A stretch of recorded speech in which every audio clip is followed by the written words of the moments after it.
all right. So here's what I'm gonna do. Let's see. All right, we're racking up pretty quick. Let's see. Did I remember to post it in the Discord though? Did I post it in the Discord though? Did I make sure the people in the Discord for the server? Yeah, maybe later. You're talking to me. Yep. Oh no, I did not.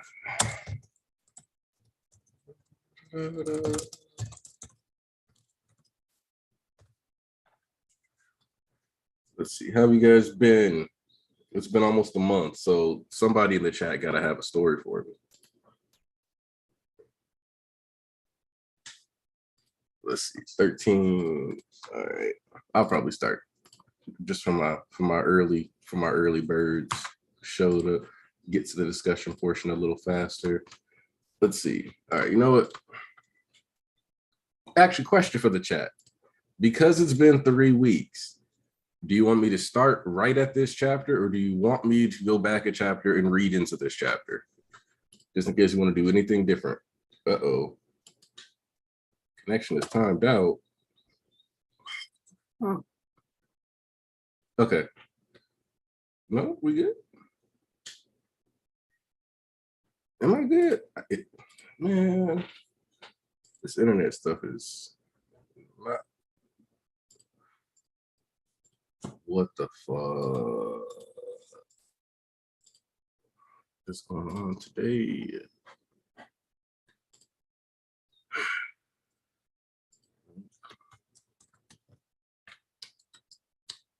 Let's see, I can't tell if my stuff is working or not.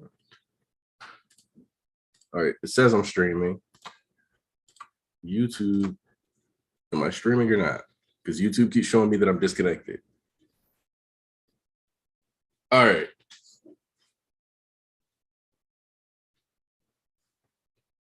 Okay. So yeah, I'm gonna just start because of this. Like YouTube keeps showing me that the stream is ending.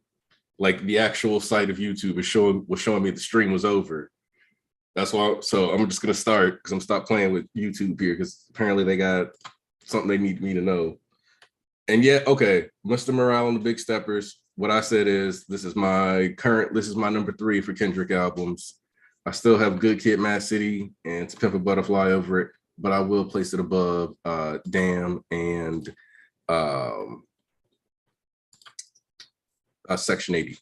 So that personal take. That's my hot take on that, on those albums. Okay, see, no. It keeps doing that. What is going on?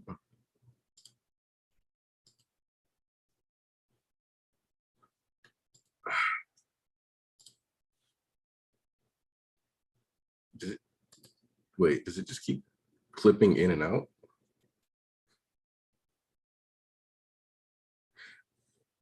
All right.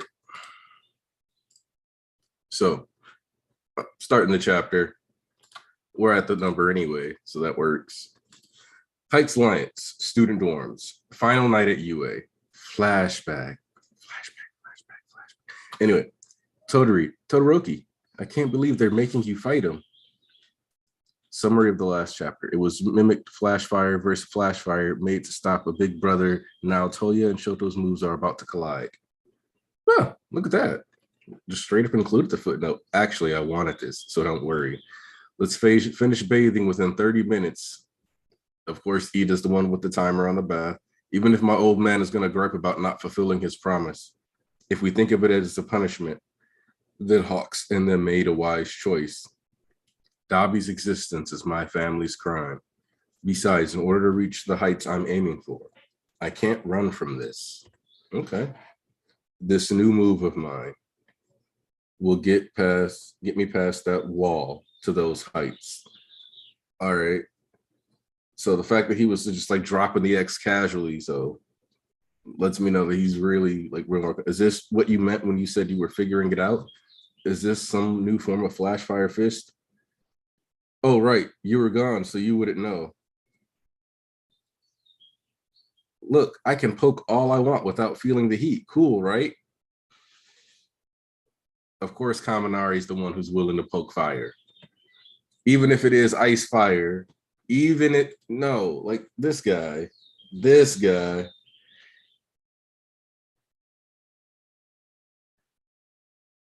All right. Hey, look, maybe I'll just re-listen to all of them later. Section 80. We'll see. I can cycle. Let's see. I can elevate my flash fire move by using my rights and left sides at the same time. My heart is central to making both hot and cold manifest. I can cycle heated and chilled blood throughout to create stability inside my body. Blending heat and cold, that's totally like via a cold fire of sorts. Also, so fun fact, this is proof that Horikoshi and I are linked because for those of you who don't know, Church Regular Coyote was writing a story, and within that story, I had told him about a power concept that I had shot for a story that I considered trying to write a while that involved the concept of cold flame. So boom, here you go. We all the way here. All right. My old man sought out ice that could stifle that inner heat. Well, I'm going in the other direction. Also, I can be the one to affirm that reason. Midoriya, I was born into the family. Yes, this is my power. Thank you. Icebound Crash, Cold Blade Flames, Pale Blade. Yo.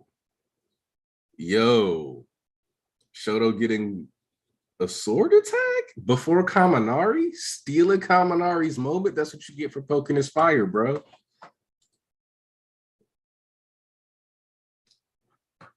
Like, there you go. Also, Bakugo in the back. Hold on.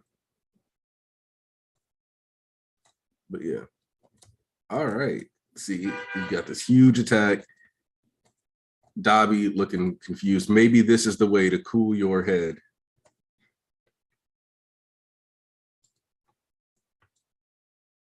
Let's see. Actually sending him bouncing a little. So he's got himself a body that can withstand scorching heat. And he found the power to chill my own inferno. The perfect man for this job, huh? You go on and on about right and wrong choices, but I knew it. Okay, so one of the really big details I've liked that Horikoshi has maintained is like the way he's showing the flames and the heat that Dobby has impacting things, and immediately them like starting to melt just as his hand is grabbing. Man. Also, people who are comparing him to a feline in this stance, just another example, just saying we might share the same blood, but we ended up real different. I lost it. I need to switch it back on. Okay, so what I also like about this is that even if we're looking at everything that's happening as like these are the final battles, we have a bunch of stuff that Shoto and the other characters can work on, and we still have a way for them to grow in the future should we decide to do anything else with this story. The limitations of super powered society, that's us, you hear me? A warped rail can never mingle with a straight and narrow one. Running in parallel, forever apart. Whoa. So we got flames of flash fire, just torrents of it busting out of the ground. One of the things that I want to say, this reminds me of the move that Endeavor uses in Vigilantes, which will be ending soon, which was basically like an Inferno carpet bomb, where he punched into the ground and then flames were exploding ahead of him, and Koichi was running away from that. So we can now assume, if we want to, that that fight was one of the ones that was live streamed. They would have had the technology for it, and that might have been where Dobby learned this move. So we have a chance for this to be a reference to Vigilantes from the standpoint of we know he watched Endeavor in action. We have seen Endeavor in the past in action do this move. We can say that these points can be connected on a certain level, whether it's through online access or physical presence. So that's dope. That's what I'm here for. And then let's see. Now burn the ash, die for our sake. And you see something's getting channeled. Shoto, you couldn't be more right. And all three sidekicks go out from one big attack, which this is also a way to give Dobby some respect here because my man's needed. And letting him real quick one shot three sidekicks at once is a really good way to make sure that it's clear he's really up there in case anybody wasn't paying attention and just couldn't grasp that concept. So good work there. Uh-oh.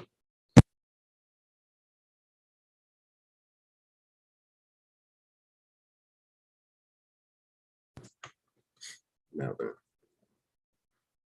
as they collapse, heat that can burn, even burn me. I'm sorry, you guys. Quit it. Save your energy.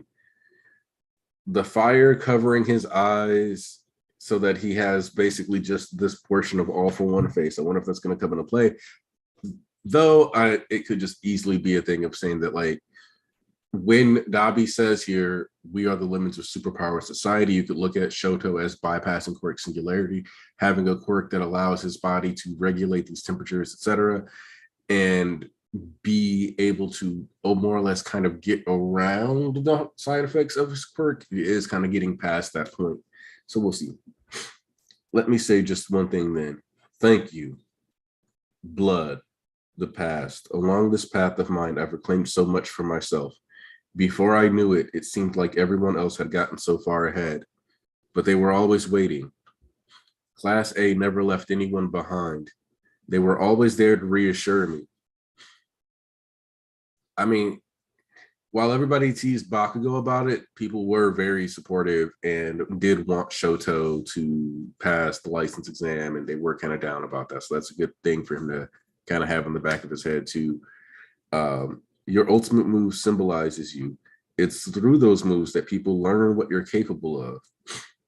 Uh-oh, the Fun, the classic Sonic Boom, let you know, hey, all right, so look, that means Shoto's actually getting up there now. We're finally getting that because that's like that's Hori's automatopoeia for breaking the sound barrier. That's the one that he used when Endeavor was doing it.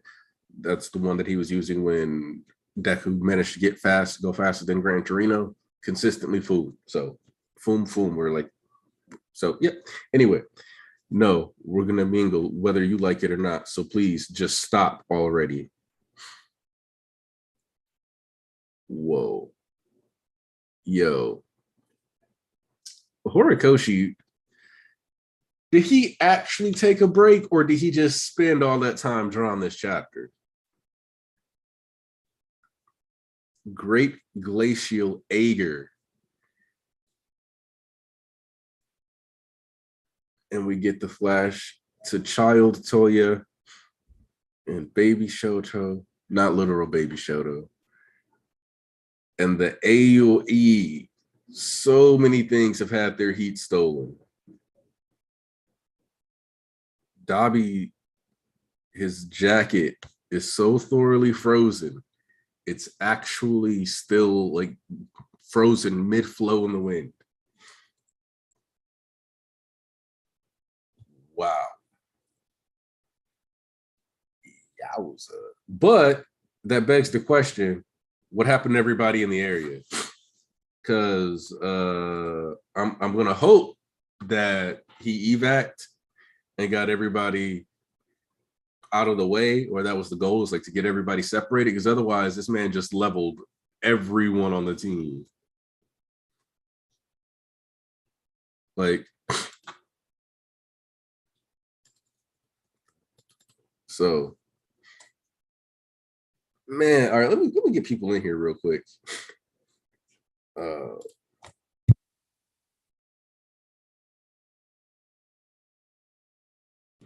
Oh,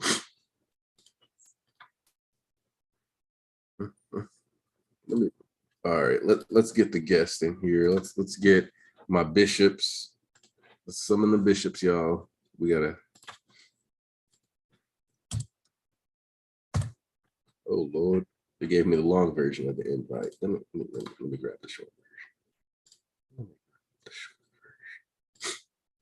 Man, this is a really strong welcome back though. I like this as a as a return to MHA after 3 weeks.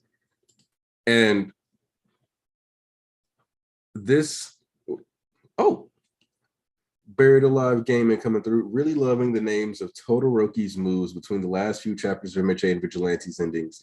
Got all my feels tied up now. We can watch this episode and we can cry like we did when we watched the Eri episode. I still think Ida got to play a role somehow, maybe parallel to joint training by having him carry Shoto by outrunning something like a Toya attack. Right. See, now you're talking, because this, with this much like of an AoE, especially like just looking at how much like impact an area this blast takes up, it kind of feels like the goal would have been for Ida to rush everybody else out while he was doing something, because they would have had to have known this attack was going to be this huge, like, because these buildings look to be almost like a full block away. So, and it seems to have gone, like that cold explosion seems to have gone in every direction. So it's hard for me to justify or look at this as anything other than Dabi, if he's going to want to fight, is going to have to bust past his limits and go beyond here, which means everybody being in intense and insane amounts of danger if they're anywhere near here. We got 2 super chats. Yeah. And one almost got there gone, so we need to hurry to get that. Oh no, I got Buried Alive. Right. I got both of them. You came in as I was finishing it. Oh, okay, so that's what y'all. Because I had to cut off audio. Do I think this chapter is the climax? Hey, happy birthday, Trippy. Happy birthday. It's weird to think of this as a potential climax, where I feel like this moment is it feels like it's supposed to be the end of them having a battle that involves any concept of saving. Which, if that's the case, if Dabi's really going to go down here, then I almost feel like everyone has to eventually end up at the final battle with Shigaraki, because I don't understand like what they'd be doing otherwise, like with this time. It's just weird.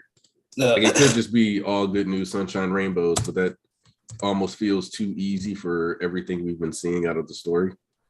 I'm gonna wait to speak on that, because all I gotta say is fish smell like that damn fish up in this bitch. It smells like fish? It smell like fish up in this bitch. Dog. I'm gonna wait till more people hop in here, because like it smell like fish in this bitch, boy. Oh boy. I really try to hold back, because if I start popping off, then I will really pop off. But while we here right now, what I can talk about is first, happy birthday, Trivia Manga. And I appreciate y'all coming back. But listen, nigga, that art, oh my God. Oh no, this was a wild, like that's why I was like, I don't feel like he actually like took a break, because this was back to back pages with absurd art. Oh God. Because like, yeah, J Michael, I'll explain in a minute. Fishy. But who was telling me? I think it was Tarnish was texting me. He's like, bro, this. He said, I looking at sport. He's like, he was looking at sport. He thought it was a damn monthly manga. Dead ass. Oh no!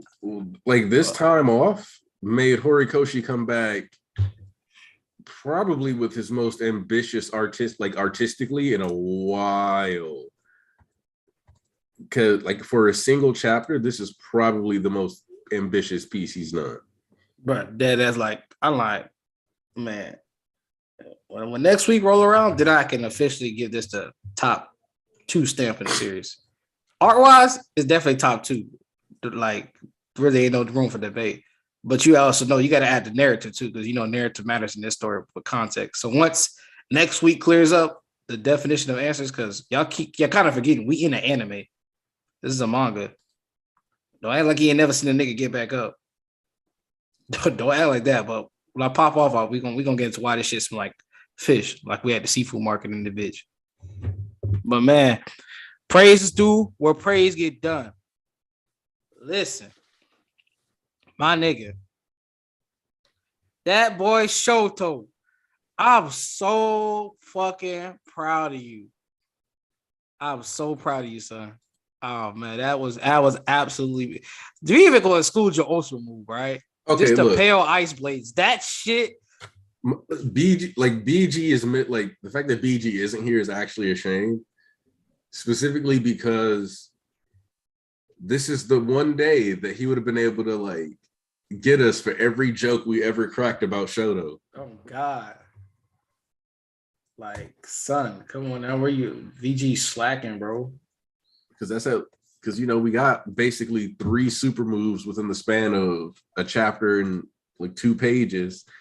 So it's like we finally have Shoto busting out like multiple super moves, which him actually doing more creative stuff with his ice and fire, like finally mixing all the lessons, just being straight up like a blend of his powers, and him effectively being able to do these like explosive ice wave.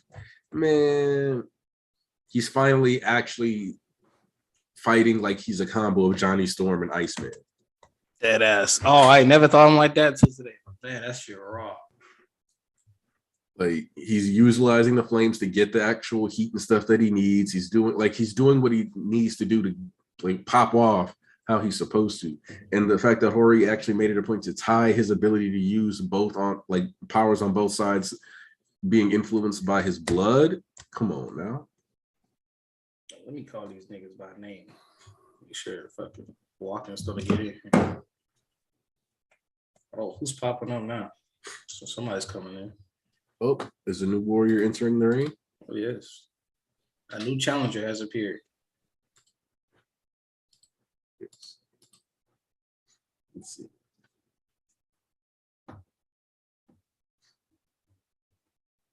Damn, this new challenger loading up, ain't he? Hey, okay. good to be here. Nice to meet everyone in call. Everyone, this is one of my favorite Twitter thread authors, Seth. Thank you. If you recognize them, you be recognizing them because of a Tokoyami Abbey. So anytime you see me retweeting the Tokoyami Abbey with a chapter essay attached to, it's usually Seth. So thank you. Thank you for that. My account basically lives or dies based on this. I'm kidding though. I really just do it for my own enjoyment, and I'm really glad that other people taking notice. So yeah. Well, I wouldn't quite call it bloodbending, but close enough. As close as we're gonna get with the way MHA has made almost all these characters' powers. Now, which I'm looking back at the process for Great Glacial Aegir, and it is definitely a flame explosion into a removal of the heat. that shit raw?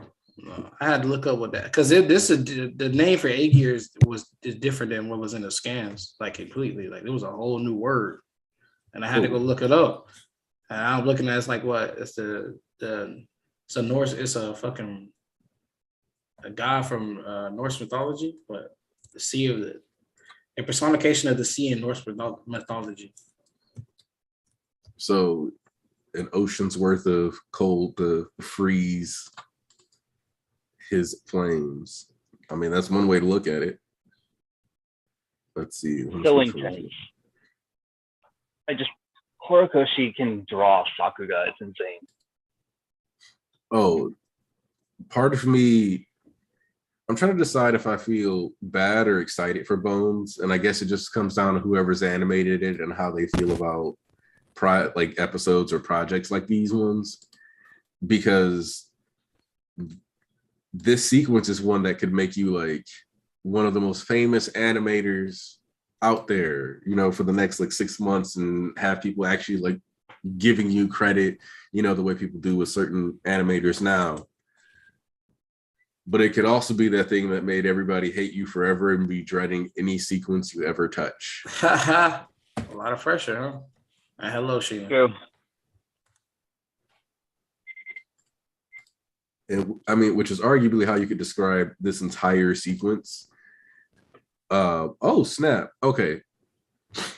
So first off, we got Fish back. How you doing, Fish? Oh my God. I'm sure you got something to say about One Piece. Greetings. Unless Fish is in here being quiet, which would be rare. He's problematic ass nigga. All right, we got Joseph Ciola in here. Yo. Mr. Ciola, how you doing? Good. It's actually pronounced Shola. Oh, Shola. Wow, we've been saying that shit wrong for how long? Man couldn't even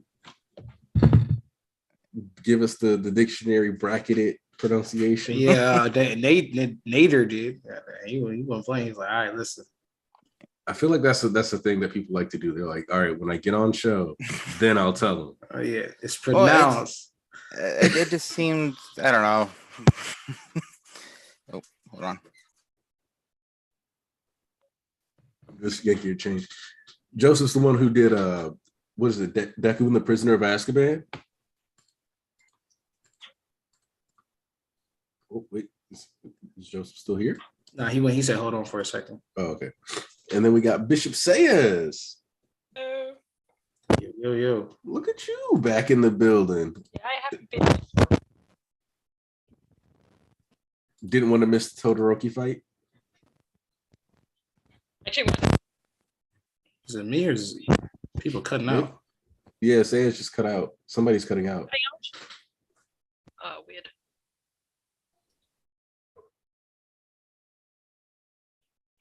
Can you hear me, or this is just? Right. Oh, there you go. Yep, you're good. You're good. Yeah, I actually wanted to make the last one, the last stream, but I kind of missed the invitation, I think. Sorry about that. Yeah, it was about time I came back.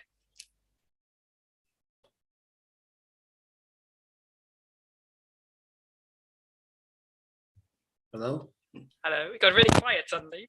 All right, so we just have to start running this now. I get too many people on mute. I don't know where Fish is at. Seth was on mute and Joseph. So Sayers, you go ahead and run and give your thoughts about last chapter and this chapter, I guess. So last chapter, wait, I have to refresh exactly on what my thoughts last chapter were. I mean, I just really enjoy showing Darby what's going on. Because I'm kind of annoyed by Darby just getting to talk and nobody really giving him any resistance in terms of what he's saying. So I'm really happy with Shoto being able to not just not sway in his opinions, but also just keep up with him and even maybe surpass him in terms of fighting. However, I think that a lot of this is not the first time that we get a flashback back to when they trained and we found out some part about what they learned or character growth they had. I feel like we had that a few times now, these little flashbacks back to when they trained, and I'm not so sure I like that so much. You're not sure if you like the flashbacks to the missing month. Yes, these basically this character development in hindsight. And by the way, this is what happened. I mean, but that just comes with the territory, in a sense, because like that's just gonna keep happening at the end of the day. Because we already knew Deku was gone, doing and training and getting stronger. Then we already knew how the world works. We already knew the kids wasn't just sitting around, not doing nothing in the crib. But I think it's just like at this point, I'm not really sure which was the last time, but I remember that we had a few of these kind of small flashbacks. I think I might have just preferred getting a chapter of the kids. I mean, but essentially we did get that, but it's about how much time you can really focus. Because then you can't fit every single kid in detail in one chapter, essentially. If he's going to make a flashback anyway, he could just. I mean, you gotta fit every single kid in detail, because if you just skim over. No, I just mean the things that he feels necessary to show, because he obviously makes a flashback, so we see it. I would have just liked to see that to not go back all the time. I kind of don't really like that kind of storytelling where you fight and then in the middle of the fight you're like, by the way, I can do this because I learned this back then. And like, yes, we know they trained. We know that it's not like this makes no sense or this is out of the head or Deus Ex Machina or whatever. I just prefer knowing when I go in and not jumping for the time. Which I guess then that brings up an important question though, which would, knowing that he had been training for Flash Fire Fist Phosphor, like knowing the move already, what it was supposed to do and stuff, have made this fight less enjoyable for you then? I mean, this flashback didn't really explain the move. It just said he does this move. It is, by the way, it's cold. I think with this flashback, I could lose my eye, and we didn't know the move anyway. I mean, but we see him. We already know, but this a difference. When somebody said something earlier, this is more digestible or easier for them to accept than Shinso. What the difference with that one is, you already knew what Todoroki was trying to do from the start of the series, and we knew he was elevating. Yeah. Even then, even last time we seen him when they first came back, you seen just a snippet of him trying to move like, I'm about to master this one. It's not. I have a thing against it in theory. I'm just seeing a pattern kind of here where we get a few of these flashbacks. And it's just not my preferred storytelling. It's just not. Yep. I do think it feels. It feels a bit rushed. Like we know he's kind of heading towards this end, and it feels a little bit like he could have taken more time leading us here. He didn't, Horikoshi. So instead, we get these fights, and we get all the information, the necessary information we need in these fights. And so. The one thing that I'll say is that I don't agree with, which is that the rush portion, specifically because this is the exact same way that like Unbreakable gets revealed and like a lot of so this isn't because we're at the end that style is being used. This is just how Horikoshi prefers to do super move like training reveals, where he prefers to be like, this is why, instead of being like, I'm working on a super move, here's the super move. He prefers to be like, this is a super move, and if you're wondering how they got it here. Yeah, I think maybe it's just, for me, maybe it's just adds to a bunch of small things that to me make it feel like it's rushed. Maybe it's not really that aspect makes it feel rushed, but just there are a bunch of things that I think we could have gone a bit slower, and so maybe it's just my impression that this adds to. For me, I understand people feeling like it's rushed, but it's like, this isn't new for somebody to pull this. First of all, this is an anime thing 101. But even in MHA, I didn't hear anybody truly complaining during joint training when people was like, oh, we got new moves that we was pulling out. Like, nobody was like shitting on Tokiyami when he pulled out, Dark Fallen Angel, Black Sabbath, and oh, I can kind of fly now, that? Like, everybody was kind of hyped.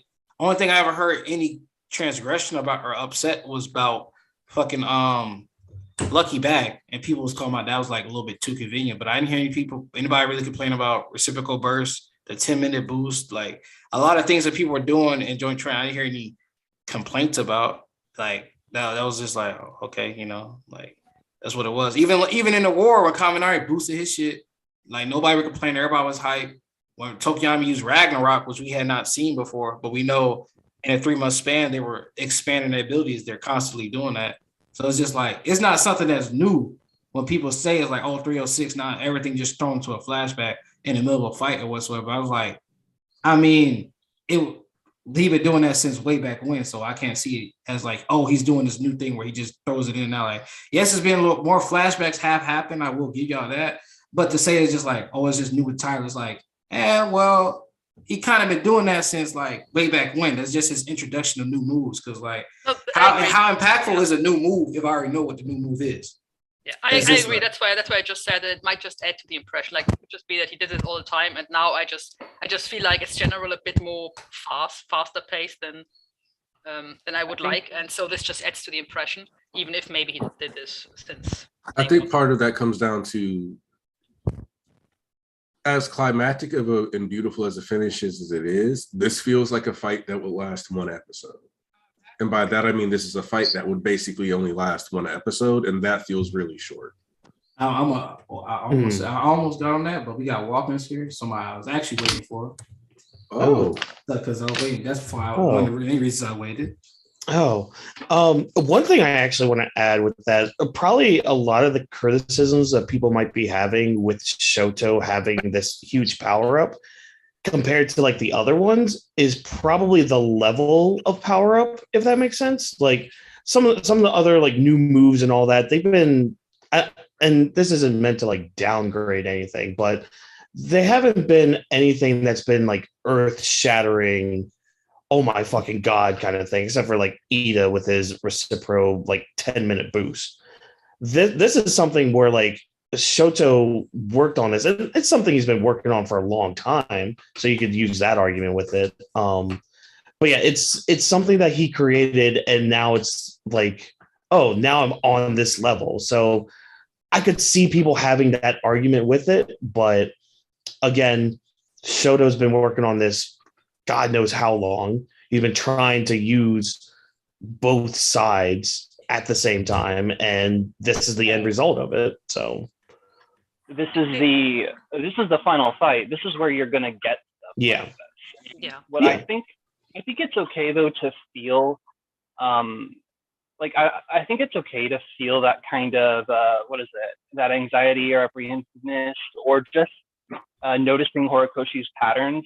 I think it's okay to feel that, because I mean the series is ending, so people are going to have these hyper invested emotions and their own ideas of how they want things to play out. But I think at the same time, I think as we step back, I think it'll be easier to appreciate moments like this. And I'm actually really interested to see how Bones will handle it, because I do think it's possible that they'll take some of these moments and possibly address them earlier than when we get them in the manga in some way. Yeah. Yeah, I think part of it is also that I think especially Deku obviously, but also to a lesser degree, Bakugo and Shoto did have actual training arcs. And I think to me it was a little bit surprising. Like we've been waiting for this. We knew he's been trying to mix these two elements together. And we've been waiting for the reveal that he can finally do it, or that he is getting closer. And maybe it was just for me a little bit disappointing that we have seen Shoto training arcs, quite a few of them. I mean, we have seen some in Remedial Course training arc. We have seen some in Deva Agency arc. We have seen these training arcs for Shoto specifically and Bakugo together. And it's just like this one thing we've been waiting for is been kind of happen in between, even though we have training arcs. That's maybe a little bit surprising for me. Like I thought that why would you do a training arc for Shoto and then still make the major thing just off screen? I'm not sure. I guess it's important to have dramatic reveals during the final fight. But I'm trying to see where I agree with that. But if I'm honest, I'm not sure I do, just because of how important all the emotions that are coming to head right now with Shoto versus Dabi. For me, they really do hit. Maybe it's just the combination of just the emotional payoff of Shoto becoming his own, like truly in that sense. And he's using that to try and save Dabi at the same time. I get that the reveal that Shoto can basically, he's the ultimate firefighter now, actually. Yeah, I guess it's just that culmination. I guess it's the narrative beat that carries it for me more than necessarily the plot point that he has developed this new power, because I don't know, for me it's just really strong. Like the entire flashback with Endeavor and Ray back in 300 and I forget which was the wrong way to put out a fire. And here comes Shoto. He's the right way to do it, basically. So I think it's just that narrative point that carries it for me. Though I understand if you feel that, hey, I would have liked to spent more time with the kids in the changing room or whatever, those shenanigans. Like those are always fun to me. So, I get wanting more time with the kids because I want more time with the kids. I think they're just fun to watch. But yeah, for me, this, the narrative beat just hit so hard for me. I love it. The thing is for me, and maybe that's also a point. Now that you mentioned that, the feelings for me don't hit that hard, because, and I think this is, I don't want more training time with the kids. That's the thing. I'm not the training, the kid time is not my favorite time in the show. It's just this part where we get just flashback to the kids training. It just annoys me here. And I think part of that might be, now that I think about what you said, is that the emotions don't hit. I think it would have been, I would have preferred at this point maybe a flashback to when they were kids, something that connects them, because I feel like Toya has been talking a lot about Endeavor, and he's not been talking all that much about Shoto. And Shoto doesn't, as far as we know, Shoto doesn't remember much about Toya at all. So it's just, the emotion for me doesn't hit that hard. It just doesn't hit. And I think maybe if instead of in the middle of the fight prior to the final attack, we get a, by the way, there was a training time in between. Instead, we would get a, back when we were 10 years and 5 years, we were trying to look at each other, but we always missed each other. Something like this flashback to their childhood, I think might have hit me harder, because it's just, the fight for me emotionally didn't hit that hard. I think that's what next chapter's saving up for. Is that emotional moment? Well, because it's funny because of that, because is that there is nothing to really tie them. That's the point. Dabi didn't fuck with Shoto since he was born. He tried to kill him. Like Dabi had the hate towards Endeavor. Yeah, but then why you were supposed to be emotional? Shoto's trying to fix his family mistakes and bring his family back together, and that's why it's always been like. That's why they were never tied together and they had a strong bond or emotion until he started talking to him at the war. There wasn't a real connection because they don't have that bond like Natsuo and him did. When they grew up, he didn't hate Natsuo. He hated Shoto from the beginning, and there was nothing to do. And we seen Endeavor specifically pulling Shoto aside from the early get jump. And the thing that Dabi already hated Shoto from the start. And then add that on, because he wasn't even around for that long, doing his own thing out in the streets. Then you got to take into account. Then Natsuo, who he grew up with his entire life, Shoto didn't even know. He said, I didn't even know Natsuo like, what was it, soba or something? Or I didn't know his favorite food. Or he was Natsuo cooking. didn't know that Shoto liked soba. Yeah, he did. He's like, I didn't know he was cooking this entire time. Yeah. And this, that, and the other. He's like, you didn't let him eat it, huh? That's a brother that didn't hate him that was around. So to be like try to place it with Dabi is like, first of all, he didn't like this. He didn't like old boy from the jump. He didn't like Shoto from the jump. Tried to kill him. After that, he definitely wasn't fuck with him. And then Endeavor kept them separated. And he was over there trying to prove himself on the side. He alienated himself to their family. And only he actually was cool with was Natsuo. And Natsuo was like, trying to live a normal life. Whether he wasn't, because he didn't have that responsibility to wait. Like Aniki be talking about in the Japanese household, the eldest son supposed to carry on this, that, and the other. But we already know the weight he put on him. So that connection was never truly going to be there. That's a lot of times people are honing in for the Endeavor death, because that was supposed to be where the weight was truly at. This is why he spoke on his friends in Class A, because he felt his struggles and stuff like that, but they helped him get him out of that mud. That's why his goal was like, I got to do this for my family or whatever, but it's like, it's on us. But the people that give me strength are my friends and this, that, and other Class 1A. Exactly. They have and I'm still going to get to Google. They are related by blood. That's my point. That I just, for me, the emotion doesn't hit that hard because they don't are. The only way they are connected is because they happen to be family. They happen to be. Real quick, I want to hit up the crossing right now. Hold on, real quick. Okay. I'm hitting up the super chat from No Google. I do not want to change my name. I know it's a bit off topic, but after reading Vigilantes 125, I'm double or nothing on a time skip happening. Hey, yo, Google, you already know where we stand. We already know where we stand. But listen, all I got to say is Skycrawler 002. Let's go. My boy, Koichi. My boy. Yes. Oh, my God. When I say payoff emotion, I was so grateful. God. So my stance on this is that, you know what that 002 designation is, right? He's number 2 at command, vice exactly. captain. Only person over him is celebrity. Bro, I was tweaking, bro. Like, bro, why he coming? Bro, why they was doing that, bro? Like, it was like on some Gundam like opening type thing. It was like 002. Like, they call his name. He in there getting his face washed. So he got the scar and he got the new suit and like 002. Sky crawler stuff. Nice suit too. Bro, he walked out. The panel of him walking out to the sun off the roof. Landed. Oh my God. That shit was so clean, man. Good for him, honestly. And another stealth Star Wars reference in that too. Mm-hmm. What was that?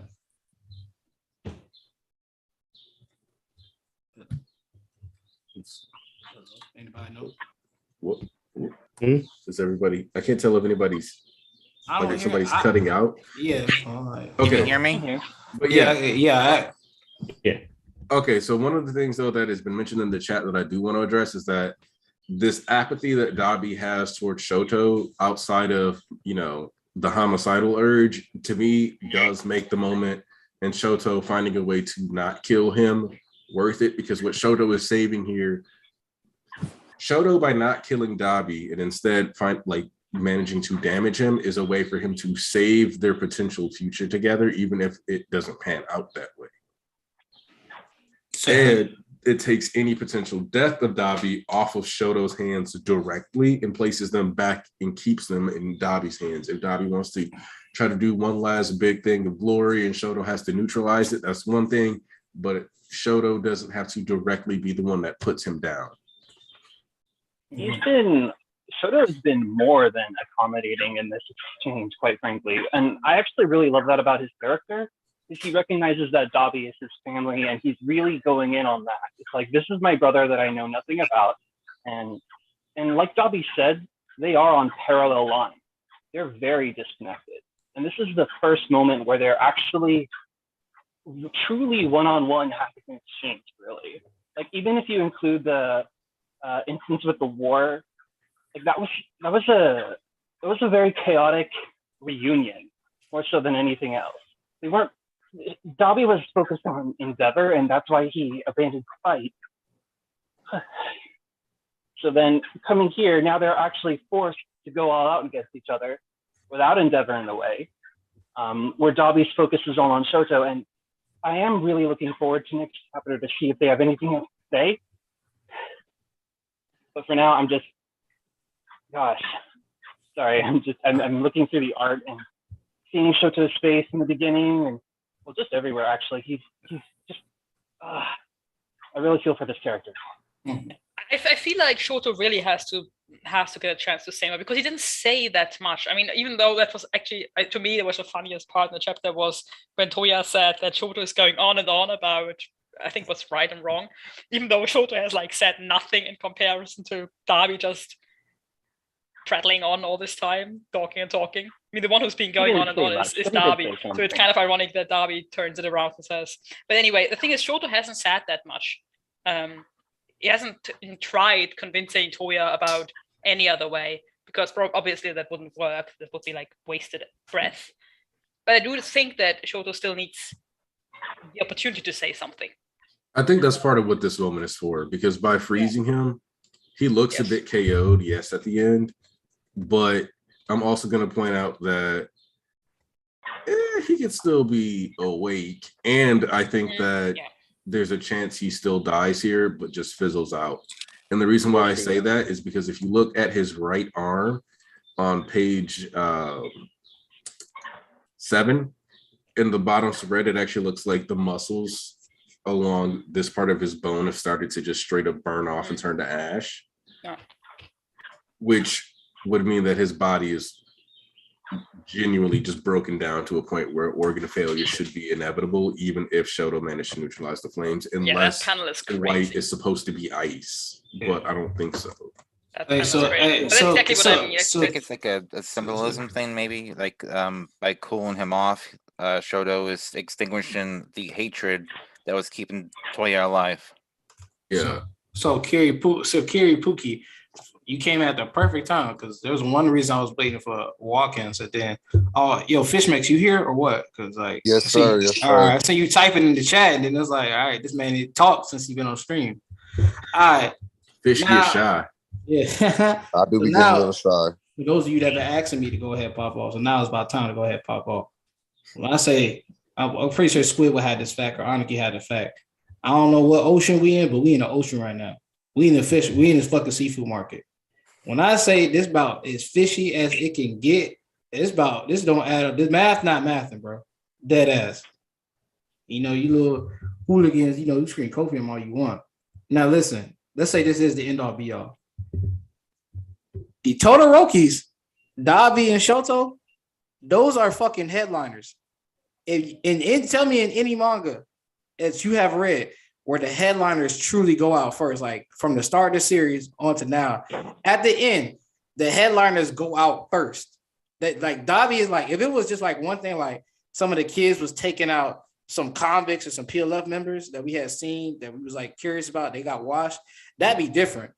We have not dug into any meat of any part of any battlefield, and it's the first one we dig into, and then it's just one and done, one of the biggest plot lines of all time before the final arc has even been announced at this point.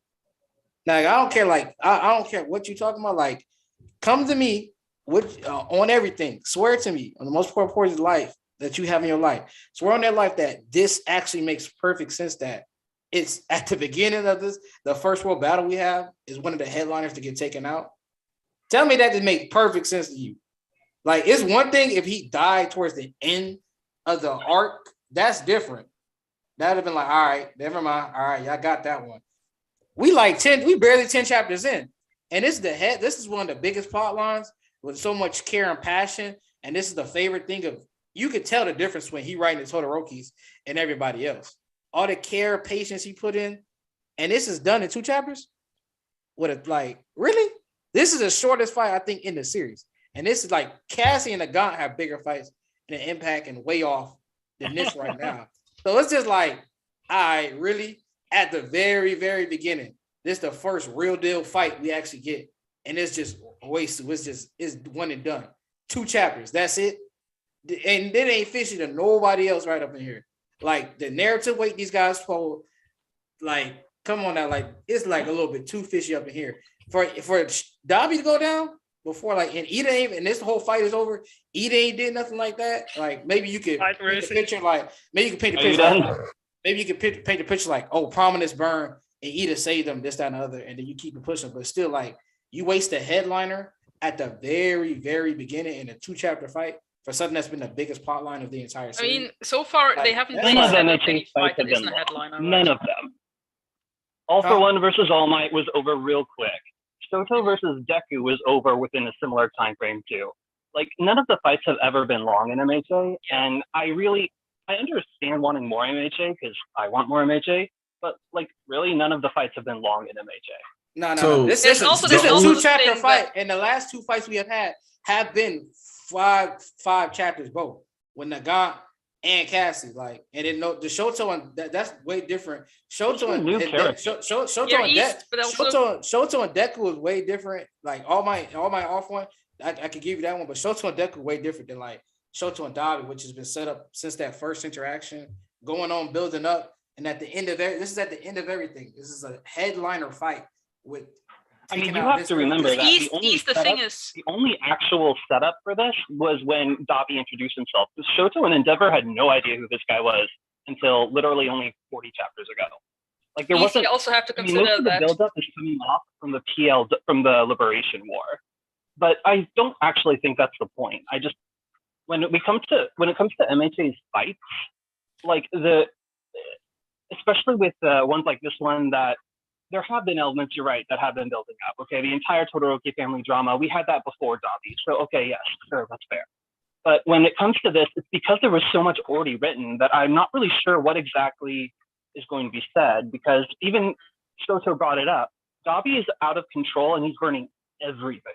But Shoto's the one trying to contain the fire and say, hey, it's us. You need to focus your hate on us. And there really isn't much more to say than that, is what I feel.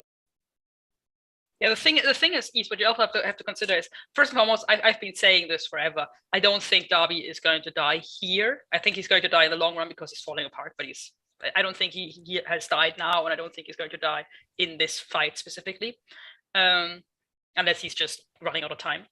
But I do think that this could be the end, because you call it a headliner fight, and yes, it is an important fight, but also the only other fights that are currently set up are Endeavor versus AFO, which is also a headliner fight, Uraraka versus Toga, which has also had a lot of setup, and then Everybody versus Shigaraki, which also is a headliner fight. So the only other fights set up are headliner fights too, if you want to call it that. So of course you would start with a big fight and then end with a big fight, because so far, I mean, we don't have a setup for Ida versus anybody so far. Yeah, so I can tap in now. I don't want to cut you off. No, that was what I say. All right, so I wanted to weigh in on this real quick though, which is my personal stance on this is that I agree with East that for Shoto and Dabi to be placed here seems a little odd considering how important the characters seem to have been throughout the series.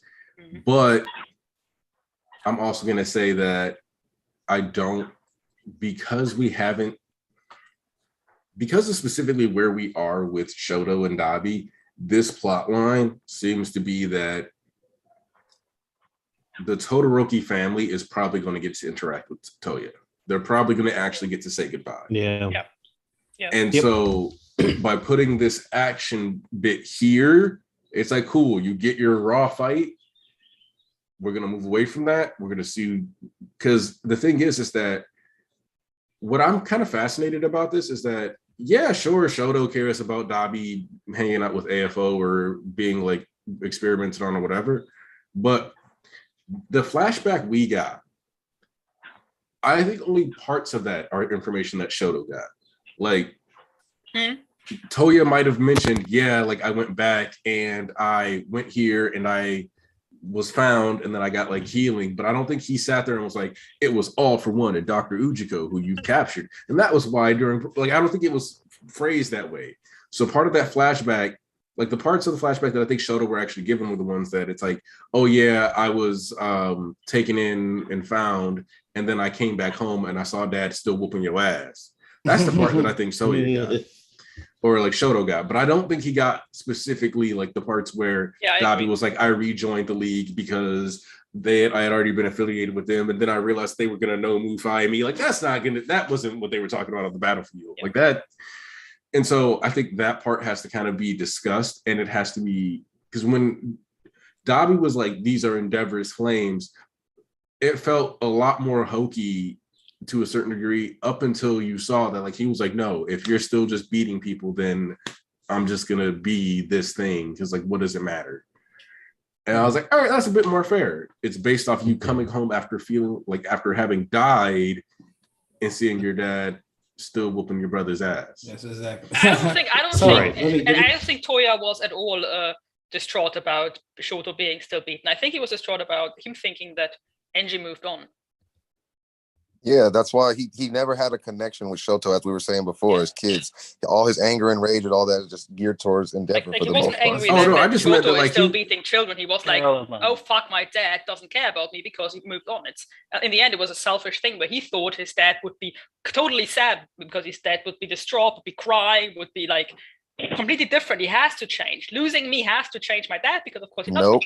And then he goes back and his dad seems the same. He seems the same, and he seems like he just moved on. He just took another child. He does everything again the same thing.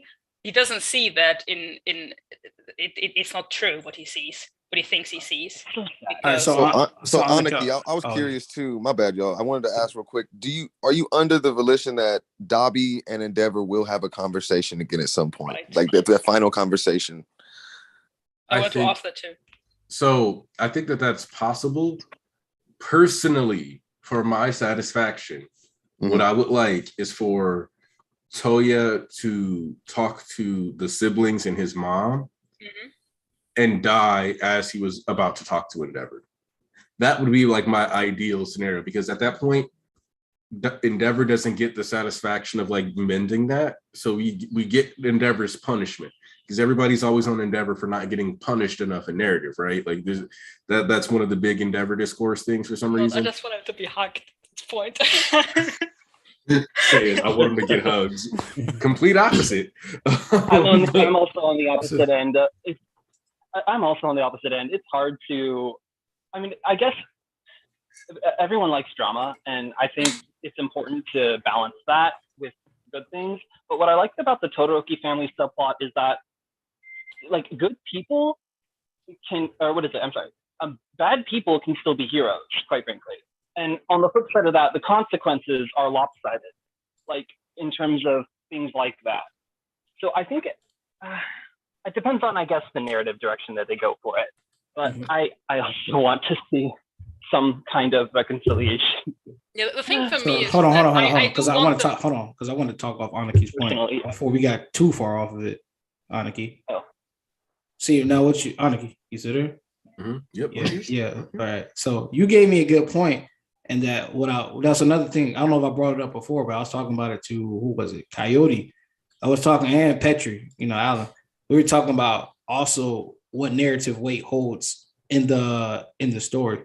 Because Sage was talking about, Seth was talking about, just you got your rawness, this and the other, but at the same time, you got the question of what it begs. Like, also, he don't just do shit just to do shit. Like, this is one of the fights that actually also has like a narrative purpose to serve, because you have to literally compare the last war right now. Technically, someone else is talking, but I'm doing another.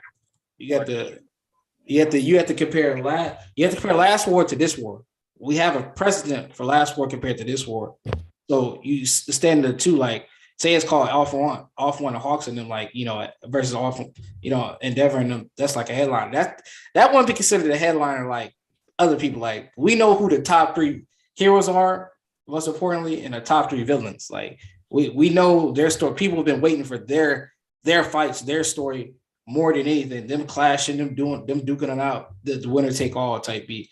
Everybody was counting on, like, nobody was coming to this word like, oh yeah, we can't wait for Alpha One and Endeavor to finally meet and duke it out, this, that, other. People have been counting on Toga and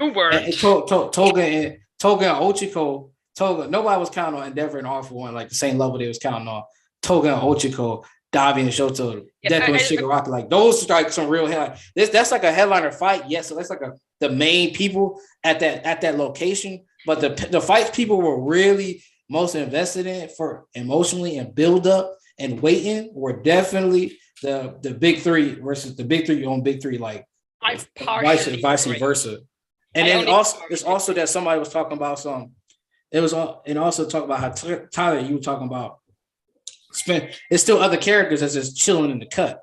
That's another thing too that's just weird about it. It's like, all right, so how does this truly feel narratively at the same time too? Because like when Aniki gave his reason, it's like, all right, well, the narrative would be that, all right, well, now this gives the opportunity for them to go talk after that. So this is why this fight is done here. So but it's still the placement of it being up in the forefront is so weird, because then it's like, all right, so what are they gonna be doing until the family shows up? Because we know the family's gonna have to be at the fucking compound. They ain't just gonna have like they ain't gonna have the Todoroki's just out on the street like, all right, we brought y'all out here ahead of time because we knew Shoto was gonna stop Dabi and this, that, and other. Like, that don't make sense because they usually use real logic in MHA. And then Endeavor got to finish his fight and come all the way over here. So it would have been better to place it at the end of the final arc and been like, all right, now we could just you finish this, so now we could just jump cut to this and all the wrap up on what happened to the villains afterwards instead of placing it here. With the placement, once again, nobody's any which way you kind of put it, it's still weird just putting this placement right here. Not really, because this actually is up for good timing for it, because if it's done first, then they can start kind of wrapping up that battlefield. They can start getting the injured out of there, and if Dabi's still holding on to life, they're putting first aid in him, bringing him to a hospital. So then that gives us that timing of, instead of like jump cutting right away, we have that time of him like getting somewhere, like that battlefield's getting cleaned up. Everyone's going all these other directions, wherever they might need to go. So that gives that timing for that eventual Todoroki family just to run in there and be like, hey, what's up? Here's our last little moment kind of thing. So I think that actually kind of, the placement of it right now actually plays really well with having things timed out really well. That's a good point, Walkers. I was telling Walkers he had a good point. Yeah.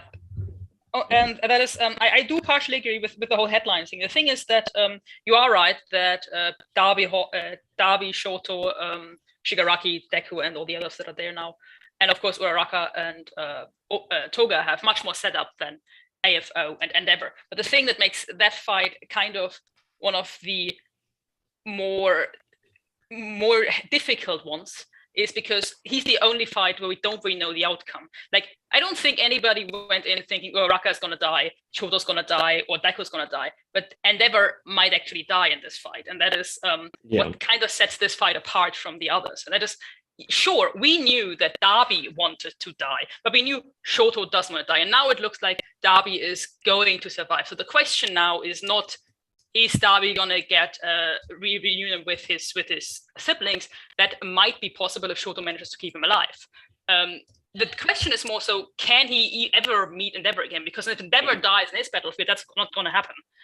The only way he can meet Endeavor again and get any consolation between these two is if Endeavor survives, and we just don't know that. Like, Endeavor's fate in this whole battlefield is the one, I think, among the heroes that is most in question among the characters that are important.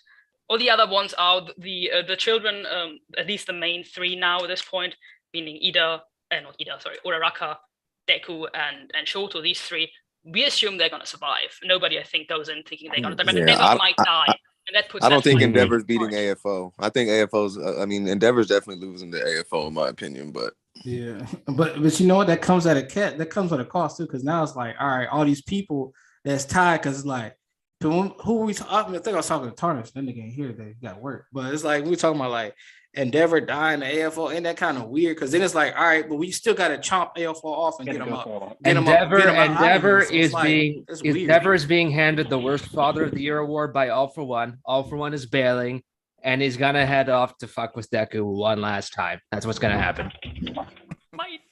Also, that fight stresses me out so much.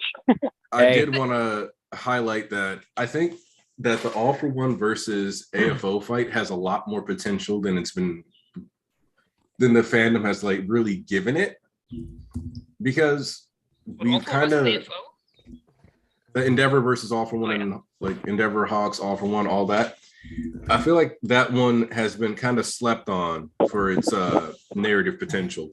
Yeah, because one, I think Hawks has to kind of like really finally think about what it means for him to be fighting next to Endeavor for him, sure, but also where he's going to be going in the future, because whether Endeavor lives or dies, I don't think the hero Endeavor continues after this era. Like over these next couple months, I think the hero Endeavor is forced out of action as things stabilize.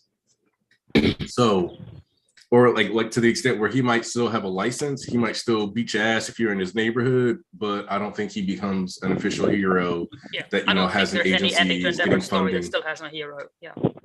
Like, I don't think he's an official hero. He's a dude with a hero license. That's how I see Endeavor. Probably like resign or something, considering what happened with his past. Once that all came to light, just like they kind of need him in an active capacity right now, which is why they probably putting that off. Okay. He'll receive no accolades, I'm sure. I sort of land in the middle of all you guys. I think Endeavor is going to die, but I think it's going to die still with Dabi. You want to know why? Because, basically the Shoto versus Dabi fight seems to be relatively wrapped up. But you guys remember what I was talking about, like last stream, about All For One changing Dabi's quirk? Oh, yeah, I was gonna say, did we even get Dabi's quirk mentioned? Like, we still don't have an official title for his quirk. Oh, see, that's interesting. Yeah, I also wanted to ask about can this attack, which is essentially an ice attack in the end of the day, can this even take out Dabi? Because my assumption was that he has ice resistance. His body, he said he has raised constitution. His mother's ice resistance, I thought he would have. Because it was always like he has his dad's flames, even stronger than them. But then he has his mother's body, which seems to imply that he doesn't have fire resistance. But could this mean he has ice resistance? That's the other question. Endeavor said he has his raised constitution. He's supposed to have ice resistance. Mm-hmm. That said, I think might have burned that up. I think that's part of what makes this attack so unique, though, because you have to look at the beginning of Great Glacial Aegir. That's a fire, like the actual blow, that's fire everywhere. But it seems to be cold, and that's the boom, ice. He has cold resistance, isn't it? So it's like, oh yeah, it's the reverse of what I think it might be the reverse of what happened with Deku versus Todoroki, where first Todoroki was using all his ice, but then he switched to fire. Now it's from fire to ice. Maybe. And so I don't know. It kind of seems like what this did was remove most of the temperature elemental damage and focus primarily on creating like a strong impact too. So he could be unconscious. It looks like a solid punch that just negated all of his power. and he had already been taking a bunch of damage. But it also, I will note that it seems like there's straight up a hand of ice over that right arm that got damaged that we had talked about earlier, say as on panel like 6 or page 6 with the flesh straight up burning away. So there's a lot going on here, and we just kind of have to wait until next chapter to figure out what's the final verdict. Because It looks to me like the entire surrounding area is encased in ice. But we also got from Oh, Dr. yeah. Ujigo. I mean, someone just pointed this out in the chat. I'm not going to claim like I'm the one who figured it out or remembered right now, but he had mentioned right now that Dr. Ujigo he had mentioned how Dabi had like a high resistance to the cold. So we have to keep that in mind too. I don't think he's done. I think Dabi might have a little bit left in him. I kind of want Dabi to have something left in him just because. It's not the end of the narrative work for the Todoroki family. Like, No. It's not going to be literally this and done forever. We're gonna still have scenes for them. I think even sorry, Seth. I think even if Shoto's like, because this chapter pretty much closes out Shoto's character arc. But look at Bakugo. He's still doing stuff, right? Like it's going to be the same thing with Todoroki. Like, so I don't think everything with Dabi is necessarily wrapped up. I wouldn't be surprised if if his quirk has changed and Alpha One made it like sort of Phoenix Flame quirk where it does revive him, like people have been speculating. I think the version of Dabi we would see come back might not be more than a Nomu. That's okay. So one of the things that I am thought curious about if AFO has something like that, like is just a ticking time bomb that he can just press and suddenly things are bad again. I do wonder. This has been one of those things in my speculation box that I don't really talk about a lot. But that flesh that All for One gave Dabi, I think, or like that they used to help repair his body, I think had more potential in mingling than they realized. So I think that's also part of what led to him surviving, besides just being a hater. Just having like higher regenerative flesh attached to your body, and it kind of like his body kind of adapted and was like, okay, I can kind of work with this, and that like helped create a stopgap. So in turn, if All for One did some more tampering, and then we see that like he can become a Nomu only once he's died, and then like that leads to the regeneration getting a little better while still being outclipped ultimately by the fire, we could have an even more dangerous Nomu. Because I do think that one of the things I mentioned is like everybody's gone out of this image, so we need to figure out how big this blast radius is, but then also what happened to that Nomu, what happened to any of the other criminals. There's a lot that should be going on this battlefield that needs to be addressed to just because of how much incidental damage that already was on the table with these two. Yeah, who remembers Shoji, by the way? Like, Shoji? I wonder what. Wait, you're breaking up.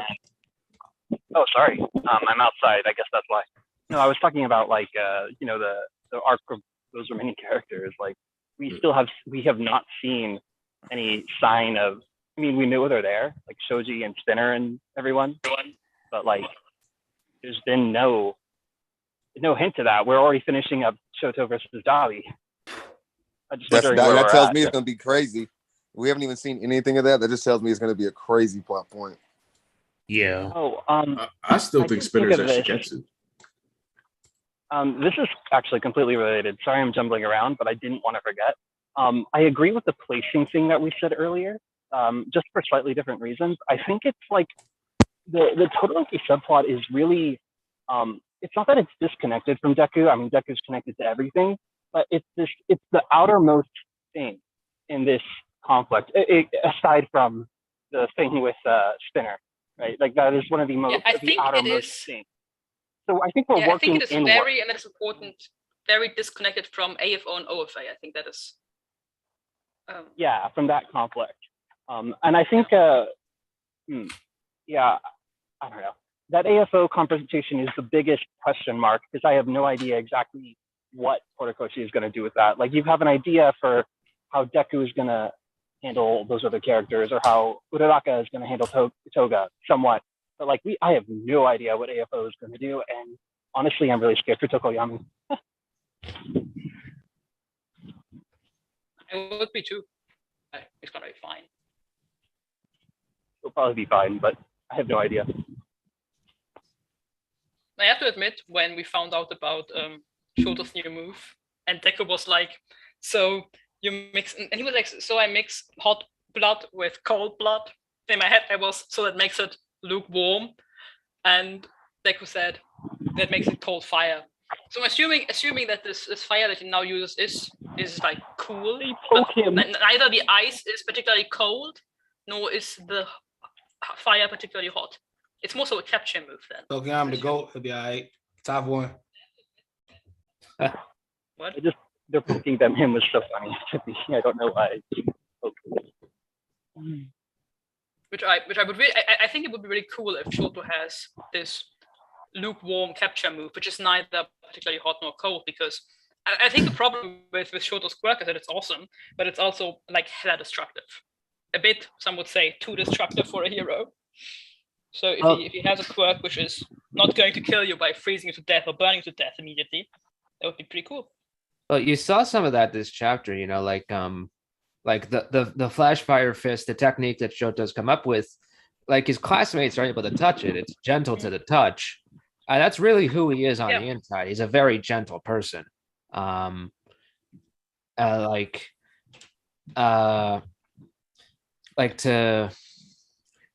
so I think that like that gentleness being the counter to Dabi's, raging fire and just absurd wrath and pettiness. Like, even though I don't think Dabi is quite done after this, like that is the perfect send off for Todoroki as a character. Like, yep, that's what I mean. That I think it's super cool as a technique for a hero. Like, it makes him like the perfect hero. Because exactly. If you remember back with Endeavor, when he fought, like his fire is so hot that you can't even be close to him, and when he's in a city, he can't even use all of it, because not just because when you're touched by it, you're gonna burn, but even when you're just close, like this prominence burn, he can't use it in the city because it's just too hot. And so Shoto having found a move where he can use fire and ice without burning or freezing anybody to death, even if they are close by, it's really cool. I love that you guys noticed that. That is so cool. Like, Shoto is, just the warmth, it's safe to be around. Endeavor is hot flame, don't touch. Like, Well, if you think about it, this was all set up back during the Forest Training Camp arc. When you remember, he has like that scene using the fire, and then you think back to even what was it? Remedial Course arc, where Endeavor is watching him and the difference in how he uses his flame to warm the children after being on the ice slide. Mm-hmm. Stuff like this is why I don't understand the people who are saying the story isn't linked lately. I don't get it. There's too much stuff connected. I think by the time everything the anime bleeds rolls into each around, other too. I think emotions will be lower by the time the anime gets picking this stuff up, because I honestly think most of it is just kind of an overreaction on everyone's part a little bit. Like, I think everyone needs to chill, and I think by the time the anime rolls around, we'll kind of be happy with it, in my opinion, in my hopeful opinion. Yeah, I think part of it is also just that, at least for me, the thing that everybody has expectations, and we are now in this part where we're heading towards the end, which means we're running out of time to fulfill these expectations. And every chapter that doesn't fulfill the expectations, we're like, and it's not going to happen because we have no time for it. Yeah. And there are a few scenes that were left out. For example, I was always hoping for a scene between All Might and Endeavor after the public finds out about All for One and One for All. We never got that. I also was kind of hoping for scenes that showed characters like Aizawa, maybe show like how he would get along with his injury, and it was really kind of cut short by just saying he basically can't fight, so we might have to do it for him. So a few things that we were hoping for were left out, and other things that we are hoping for, we fear that they're not going to happen because there's so little time. Like, we feel like this thing is going to happen in the next 30 chapters. So when are we gonna put this most important thing in that we're all hoping for? When is Hawks going to finally get angry at Endeavor for abusing his children? When is all the stuff that we thought would happen and didn't yet? Oh, that's okay. So that's actually one of those plot lines that I find kind of funny, because Hawks doesn't have to be angry with Endeavor. Right. I mean, I'm not. And that's one of those things that I think a lot of people don't fully register, which is that Hawks is allowed to look at Endeavor, which this is also one of those things that like blows my mind, because I've seen people be like, "Oh, I liked Hawks before he became an Endeavor fangirl." That's why I brought this up, because I'm like, so you like Hawks before you knew who he was, or you like Hawks before chapter like 190? Because like, we found that he was a Endeavor fan like immediately. Like, what's funny is that the thing about that is that I think, especially Hawk's introduction, like that like the Billboard chart scene, it feels so tongue-in-cheek that I think people dismiss that he was always an Endeavor fanboy. Yeah. Because like now you can watch it and you're like, no, he was 100% sincere about this the entire way through. He just managed to keep his cool while being a giant fucking nerd. That was it. He just sounded like, he just didn't sound like Deku when Deku's freaking out for All Might. That was it. And Hawks, so like, broken. You never liked Hawks if you didn't like Hawks.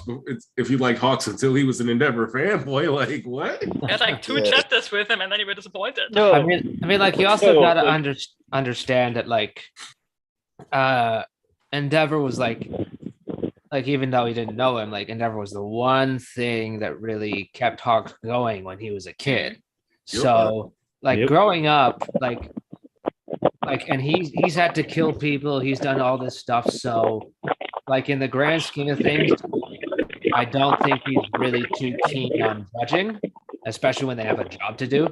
You know, like some of it is definitely, like, trying to sweep some of it under the rug, because again, this is Shonen Jump, and like recently we learned that Horikoshi had to cut a bunch of stuff from arcs like for his training, in order to keep people happy, right? So I think in between all the different moving parts and what the character developments, this is a very fast-paced series, like, and you knew that that going in.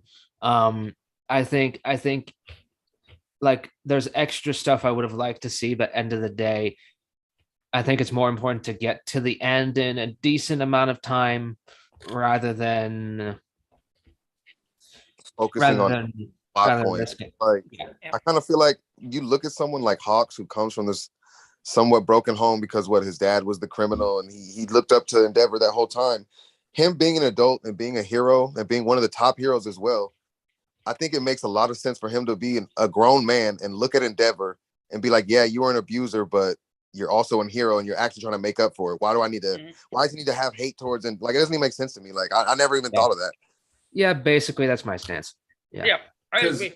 Like, especially when I say like Hawks is basically just Deku for Endeavor, but even more personal, because like we talked about, when he's 7 years old, his dad kicking the shit out of him, and then the next thing you know, Endeavor actually caught his dad.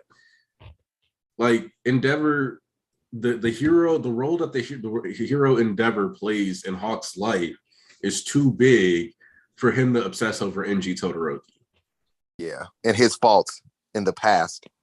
Yeah, that's the thing. Like, the thing is that the reason Hawks liked Endeavor initially was purely accidental. Like, his mom happened to buy this doll, and this hero happened to, by coincidence, really take out his father. There's just two things that are purely accidental, nothing to do with Endeavor personally. But that's the reason why he liked him. And then he became obsessed with him, and he noticed some things that he likes about him, which, like, for example, when he pointed out about in chapter 92 or so, that Endeavor was always pushing on while everybody else was kind of complacent, and he admired him for that. And that is still true. Like, this is not undone just because he's now we find out that he was an abuser in the past, and now that he found out the truth about who Endeavor is, Endeavor already isn't that anymore. Like, Endeavor is at the moment where we are now, where Hawks finds out what really happened in Endeavor's family. Endeavor's already trying to make up for it. He's not the same abusive asshole anymore that is beating his children around. So he never really met this this monster Endeavor in the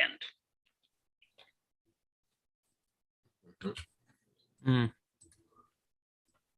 And like somebody else mentioned, Hawks has already caught bodies, so like he's killed people. So for him, it'd probably also feel a little hypocritical. Like if you have murdered people, how obsessed are you over somebody just whooping some ass? Like especially when we know that the role that they play is sometimes a preemptive one. Yeah. So like, it's also like he also liked Twice. Like he knows Twice wasn't a bad person per se. Just killed him out of practicality in the end. Which is like and I think that's kind of the other thing too, that people kind of ignore, that the emotional focus for Hawks right now. Because I know we live in this era where we focus more on like, you could do this better. Well, you guys suck at this and you suck at that. Well, that's something. But like Hawks is dealing with his own stuff and he's actually trying to grow as a person. He's not out here just looking for like places to point his fingers. So in turn, he's gonna prioritize like the emotional focus for his sake. His emotional narrative as a person is focused on his guilt over Twice and dealing with that situation and trying to make sure that no more Twices happen, from the standpoint of no more good people in the wrong place at the right time or any of that, being treated like criminals for the rest of their lives. That's where his energy's at. Expecting his energy to be anywhere else is weird to me. Like, that's not going to change anything. And Endeavor needs to be putting people back. Even the lady who was yelling at him at the conference was ultimately like, well, you should be out there in these streets, get people. Oh, that's what we're planning to do anyway. So yeah, you're just talking to talk, huh? Yes, you are. Like, it's like I don't what to say. It's Hawks going right for All For One's head. That's actually one of the aspects that makes me really want them to go back to that fight. How do you guys see that playing out in your opinions? And can we talk about this and break it down? The AFO versus Endeavor. Oh man, I'm hyped for it. I'm really hyped for it. I'm just like, I know it's gonna go crazy. I'm hyped to see Endeavor try. Endeavor's gonna win this. Like, putting it out there. Say yes, stop. He's gonna win. Okay, so there is something that we got to address though, which is that yes, Endeavor apparently was able to use flash fire, but one of the details that I like about Vigilantes is that he never uses flash fire moves in Vigilantes. At least I can't remember him using any. Like, I don't think he uses flash fire. He always uses like Hellfire Fist or something like that. But two, Endeavor wasn't pulling out flash fire fist moves against like back during Camino. So let's just assume that and we've seen that he's leveled up throughout the series.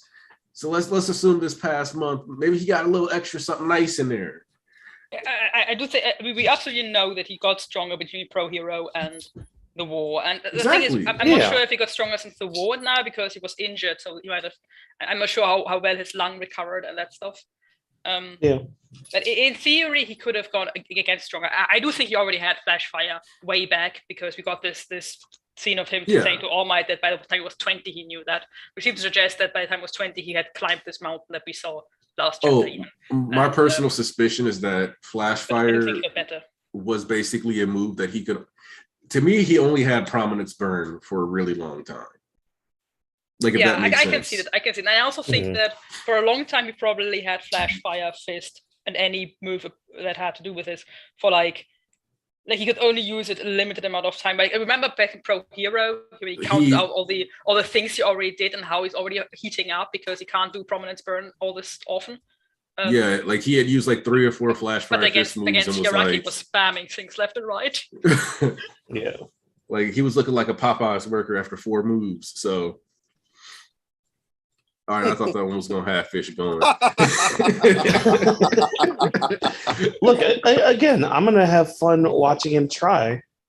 It's gonna be great. In any case, yeah. You The know? thing is, I'm not sure. I'm not sure if Endeavor is going to win this in a sense that he's going to do this 1v1 and it's going to be over.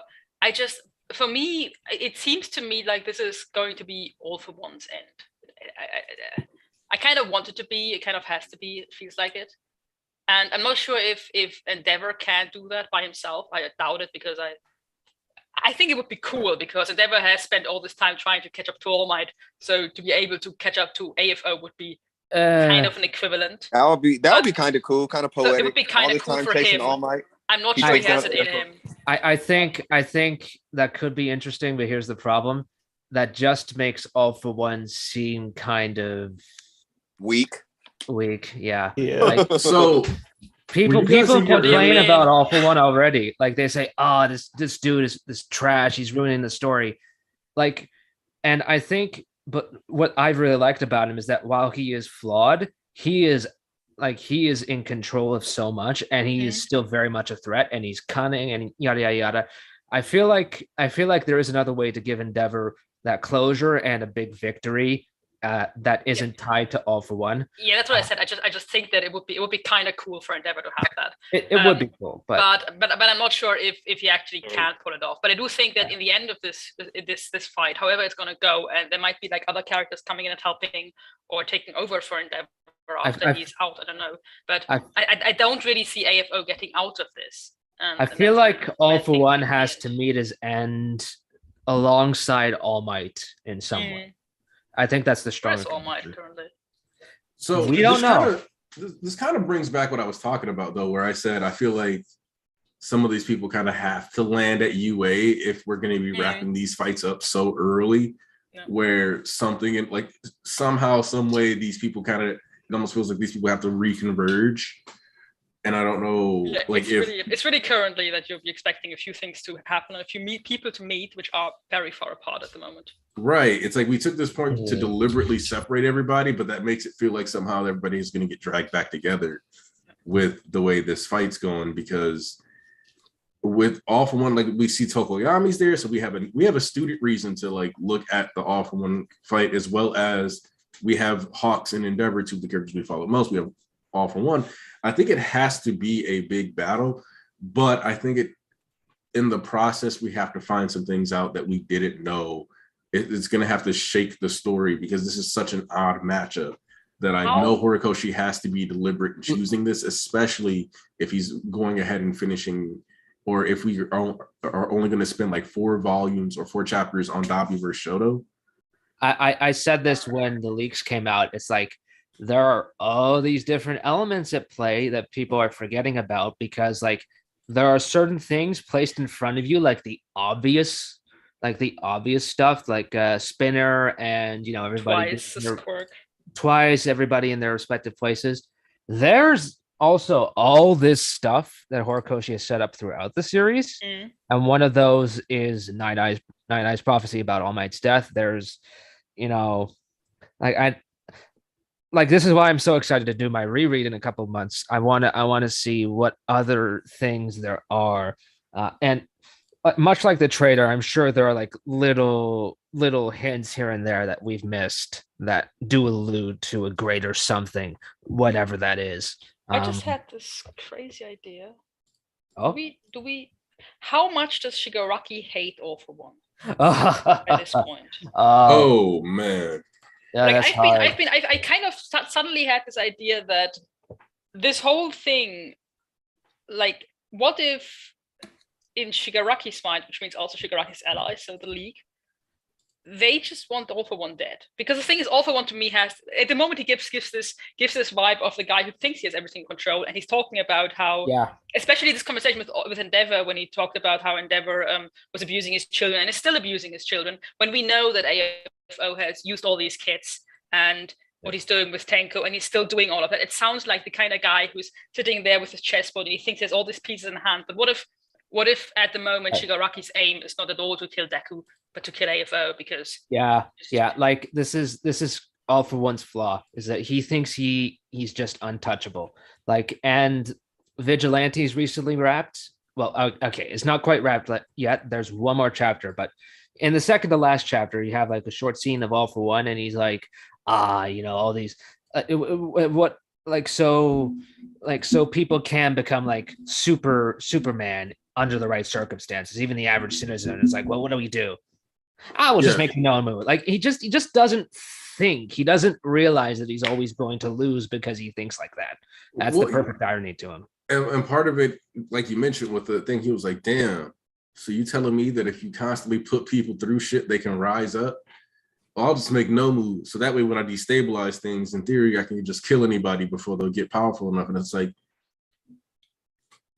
why didn't part of you, which what I like about this is that what it does is that it cements AFO's stubbornness as a genuine plot line through Vigilantes to the main series. Yeah, like it's like he's so close to realizing the truth, to accepting his flaws, but every time he's right on the cusp of it, he's too scared to admit it, and he goes right back to doing his stupid schemes. Even having like Dobby next to him, who's extremely defiant, and Dobby left, and then they didn't even expect him to live, and it's just like AFO didn't even pay him any mind. He's just so cocky, and it's just like that's gonna be your downfall, dude. And that's my thing that like bugs me when people are like, "What? AFO's this big mastermind that got surprised." What? And it's like, dude, he's also very arrogant. He is very arrogant. Because I've realized that if they don't know about Twice, if AFO doesn't know about Twice quirk being still around, then this whole scheme could be used not to trick the heroes, but just to kill off to trick All for One. Because I agree that I think Endeavor versus All for One is going to be a cool fight.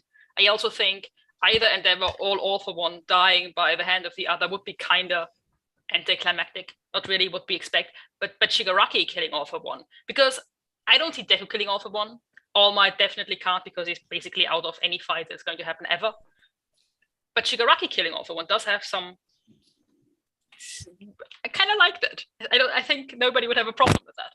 I wouldn't have a problem with it. My only thing with Shigaraki killing All for One would be like, he had to have killed everyone else in the U of A to get to AFO. Then I don't want that. If that is Shigaraki, like what if they use Twice quirk not to fake the whole army, but just to make AFO think that Shigaraki is somewhere else entirely? Oh, that would be crazy. I didn't even think of that. That would be crazy. There's also the Vestige world too, don't forget. So there could still be, even if, the All for One fell by Endeavor, say, there's still the conflict within the Vestige world that AFO resides in. So I don't think we're in for some I think that's where Shigaraki beats All for One, is the Vestige All for One. Actually, this ties into something that I've mentioned previously with that the old stuff. But one of the things that has consistently bugged me is how we understand that like the quirks and genuine consciousness aren't the same thing. But in addition to that, AFO has to be fully aware that passing on your quirk is not the same as actually passing on your life, which is part of why I feel like the quirk All for One has to have a bit more sentience to it than people give it, like normally would give a quirk credit. Because even All for One talks about being bound by these compulsions and things like that, which I think would also add to the perfect irony to his quirk, which is that, as Volk has mentioned, he's this character who assumes that he's always got these plans and schemes, and by focusing on quirks and doing all this other stuff, that he's going to be powerful and on top forever. But in reality, it would just be because he's compelled by this quirk that is trying to find a means to survive and find vessels to upgrade, etc.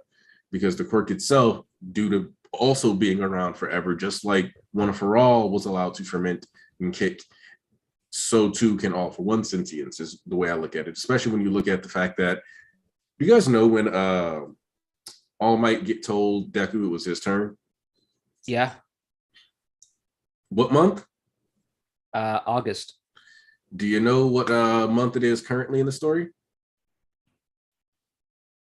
It should be like May or June or something, right? It's May. Do you remember when Deku first started to feel the kicks of One for All? The sports festival. Oh, that was like May. No, when they said it was starting to kick. Oh, that was November, early December, thereabouts.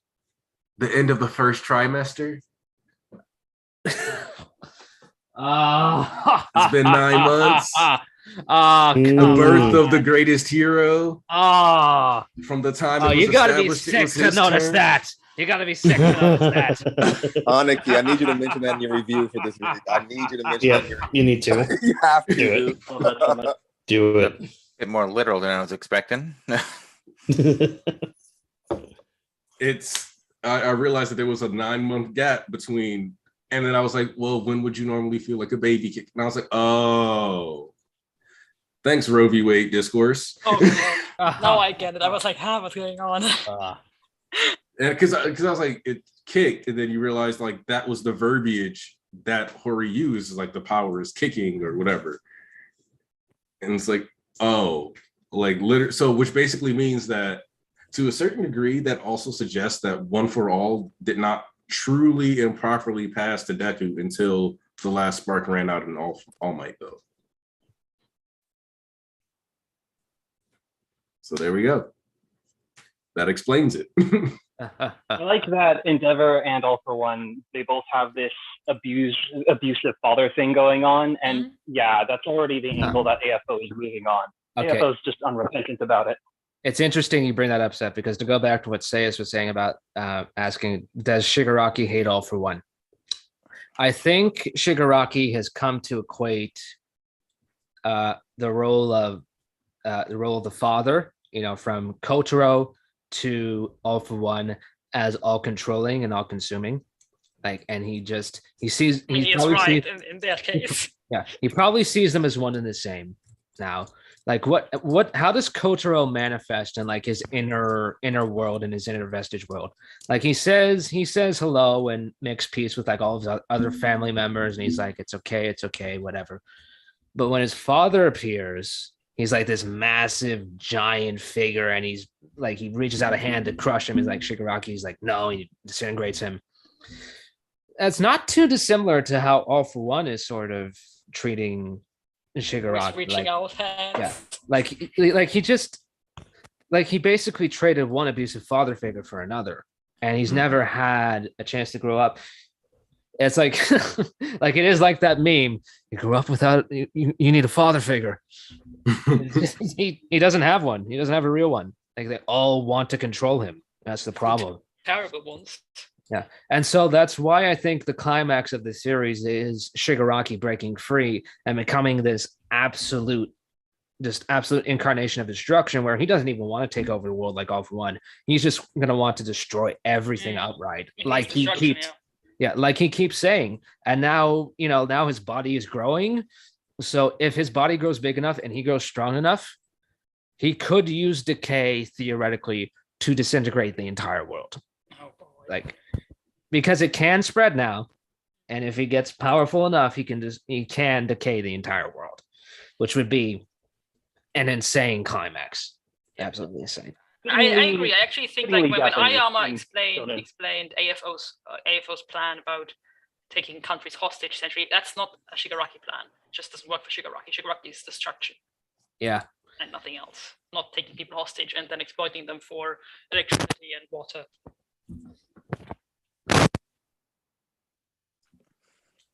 Oh, somebody cut out there.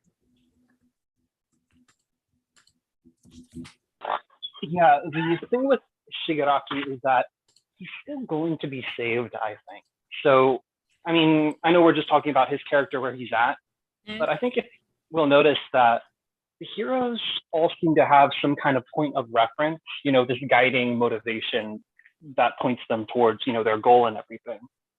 But Shigaraki had that taken away from him by his own father, actually. Goodness, jump in there, fathers. But yeah, he's had that taken from him. He has kind of nothing really right now. And that's where I'm wondering where Deku's role is going to be in this, because Shigaraki has to lose, and that probably will be physically too. Like, you're not going to skimp it. We're not going to get out of this epic final fight here. But like, I just wonder what the narrative is going to be, how Deku will actually reach in and do what he's done for basically every character in the story, quite frankly. I'm really looking forward to that. Yeah, like, I mean, it is sort of confirmed there are like 3 different personalities inside Shigaraki. There's the Shigaraki we know, there's All for One, and then there's this little boy basically holding the two together. And it's that Tenko, it's Tenko's fear, I think, that really lets All For One take control, because like he's caught in the middle of that and he's trapped, and he seems to be separate from Shigaraki and All For One. So I think you can have it both ways, where Deku manages to save Tenko but still has to kill Shigaraki, you know? That's 100% where I've been on this, especially since the whole there's more than one way to save a person, killing them can be a way. And I think that with Tenko wanting to be like All Might, and then like if we go all the way back to what All Might said at the beginning of the series, self-sacrifice being one of the most noble things a person can do, then Tenko embodying All Might, even if All Might doesn't die, would it not be fitting if a person who sought to be like them made that choice to die, and basically created that opening to make sure that Deku could finish off the evil that was Tomura Shigaraki, and that would be how Tenko got to become that hero that he always wanted to be. And think about the allusions to Star Wars. Darth Vader and Anakin Skywalker are sort of treated as two separate characters, right? Yep. So like Darth Vader dies at the same time the Emperor dies. That's Anakin for the last few minutes of his life. So, it could be taken a little bit more literally here, where there are the three distinct personalities vying for control, and only Tenko manages to be spared and go off into the light or whatever. Well, what I find ironic is that to me it seemed that getting AFO put Shigaraki more in touch with Tenko. Like the thing is that Tenko all the time, Shigaraki never mentioned the name Tenko, I think. Like he never called himself Tenko all the way until fighting Stars and Stripes, when he suddenly was like, I don't know if I'm Tenko. Which seems to me like getting AFO, which of course made him aware of AFO in himself, in his message world, essentially, probably also made him aware of Tenko there, which he might not have been aware of before. Like before he was kind of crazy, like every time he lost a hand, he kind of reverted, but you never really acknowledged it. It felt like, but it feels like it feels to me ironic that maybe AFO trying to turn Shigaraki into himself made Shigaraki more himself stuck between Shigaraki and Tenko, really.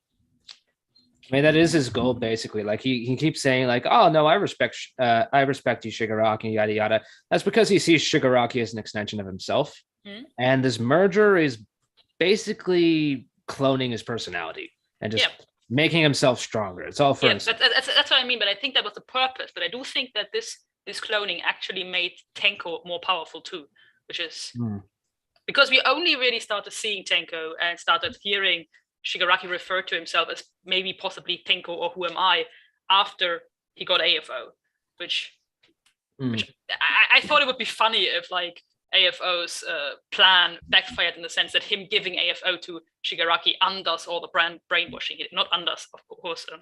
Happens immediately, but is part of why this brainwashing is kind of undone. Yeah, I do think that's going to be in the cards, or at least something like that.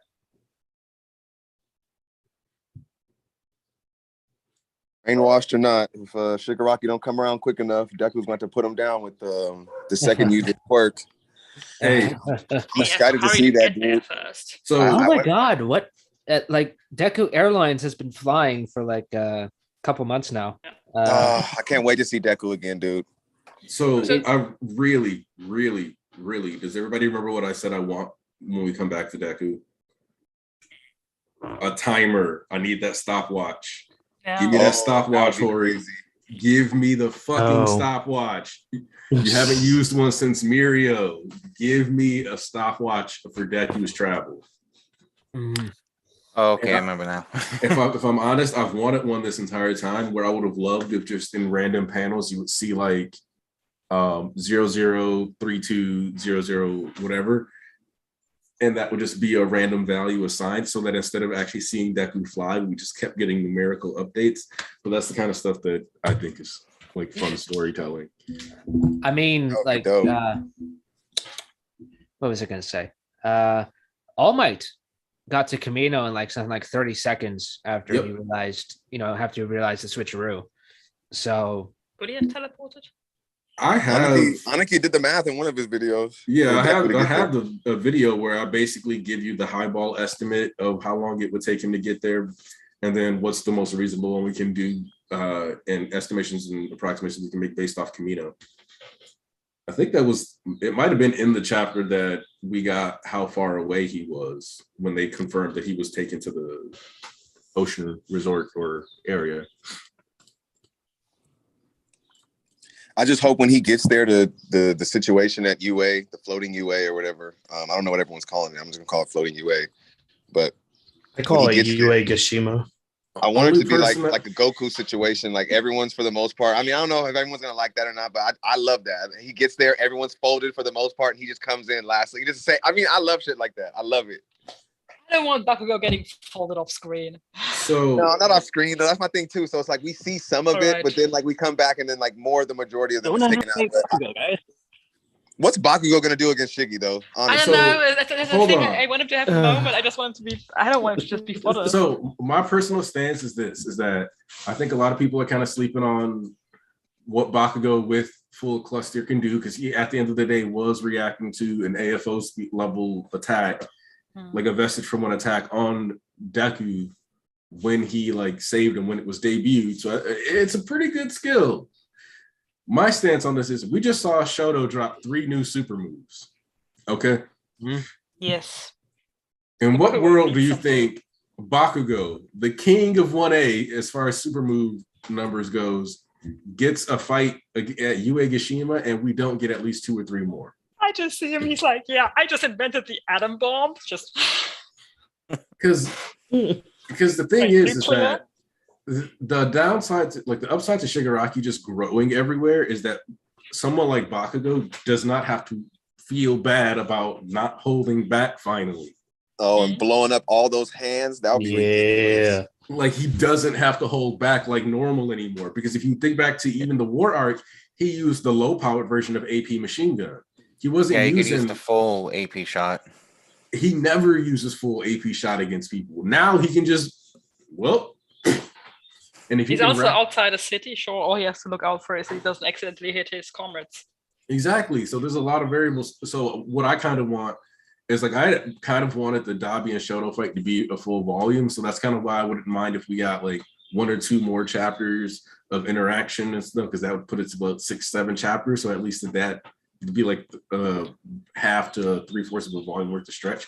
Because I'd really, really like for the UA team to spend at least 3, 4, 5 chapters fighting Shigaraki on screen without Deku present, and us kind of getting to see different members drop off one by one, or as he like crashes through UA Gashima, maybe like starts trying to dig into it, and instead of like going for decay, just trying to reach for and finding people in their little hideouts, stuff like that, ways to get other members of Class 1A that are fueling UA Gashima involved, so that by the time we get there, it's on the ground, it's cracked in half.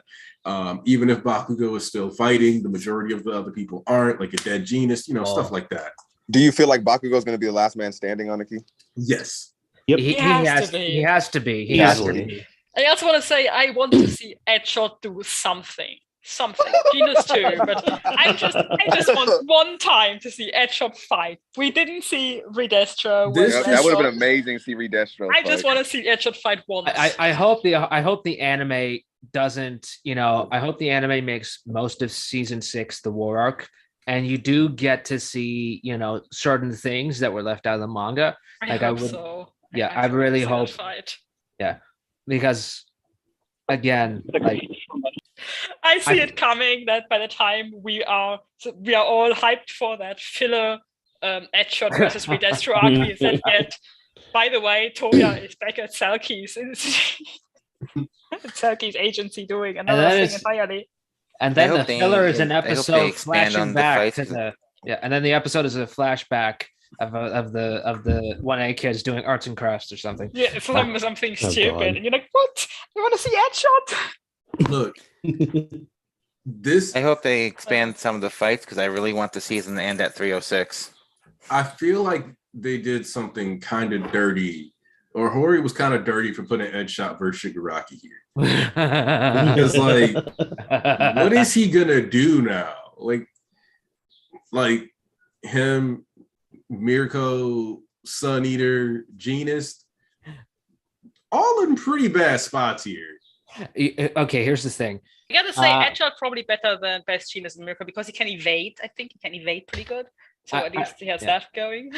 I think Shigaraki has even more attacks up his sleeve, even while quirkless.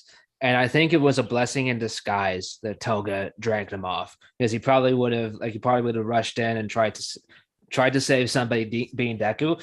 And logically speaking, like, he's always going to be protected by plot armor. He's a protagonist, but logically speaking, him not being there probably saved his life, like, in universe. So I kind of get that, because it's like other people in Deku's way, like not even really in his way, but like him wanting to protect everyone. You know what I mean? So Shiggy going for someone, they're too slow. Deku's right there trying to protect them. So it'd just be better for him to like 1v1 or 2v1 with Bakugo.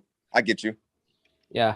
Also, how much you want to bet that when Deku reaches the mainland, certain somebodies are going to be there to meet him, certain reinforcements, and this might or might not link up with vigilantes, and if we get, because I'm glad you mentioned this, because what this does also is that what it creates this, by having Koichi go to Captain Celebrity, we have created a door in which another character, like a foreign hero, would still, because let's be real here, anybody who's read Vigilantes, with Koichi, who apparently is not in prison, would he not be on his way, sailing across the ocean if he had to?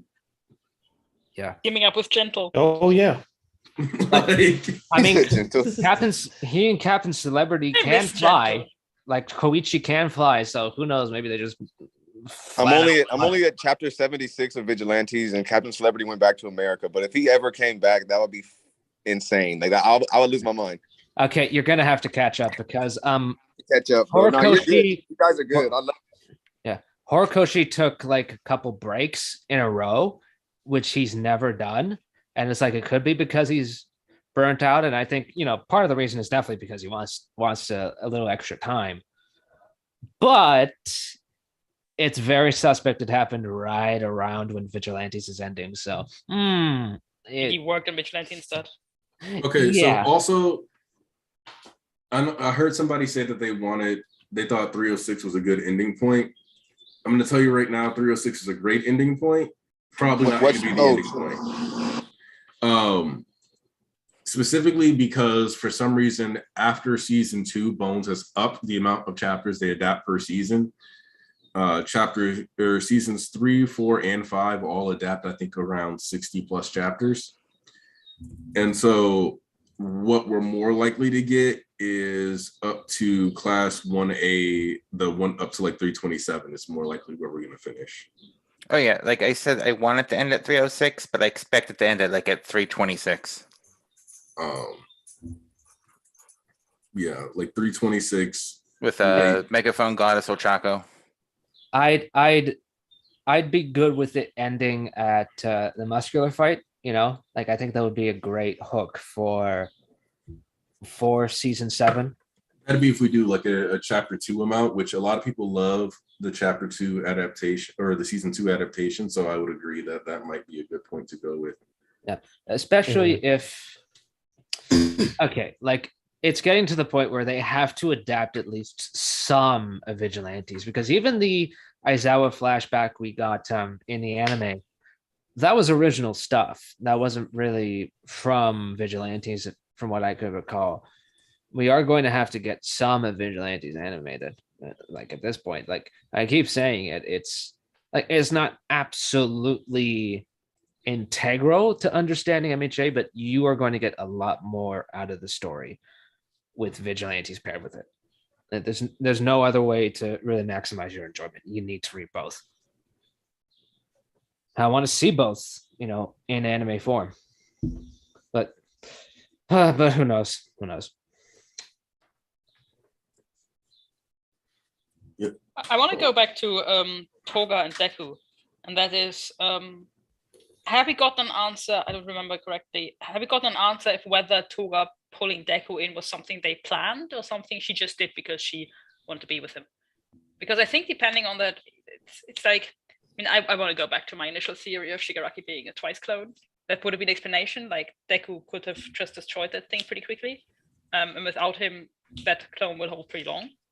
But like, why would she do that? Because I do like also the idea that the reason she did that was purely selfish, and it's also maybe the reason why the whole plan in the end will just crumble because Deku is not there where the villains planned for him to be in the end. But did we get an explanation of why she exactly did that? She did because the villains agreed on it, or because she just thought, I want to be with Deku? Are you talking about Toga? She just wanted to ask him to be her boyfriend. Yeah, is that are we certain that that's the only reason? Because if that's the only reason, then I can see this being the reason why the villains fail in the end. That would be so funny that Toga just ruined everything because like Deku is now kind of a loose cannon. Well, what I'll say is they didn't predict just how ridiculous Toga is. And I think part of that is because a lot of people are far removed from the fact that she's actually just super in love with a lot of the people that she hurts. Like, that's not a thing that they really talk about a lot. Like, people are just like, oh yeah, she kills people and drinks their blood. We don't know why. And it's like, well, maybe if you just listen to what she was saying, you could. Like, my fear is that the villains before this whole thing sat together, the League, not all of them, sat together and were like, Deku is going to find Shigaraki. That's going to be difficult. So we're going to pull Deku out. So she actually did that. She says she did that because she loves him and wants to tell him she loves him. But in reality, she did it because she asked her to buy time or whatever. And it's kind of my fear that there's more going on with Deku being now away from any fighting than just Toga being mad in love.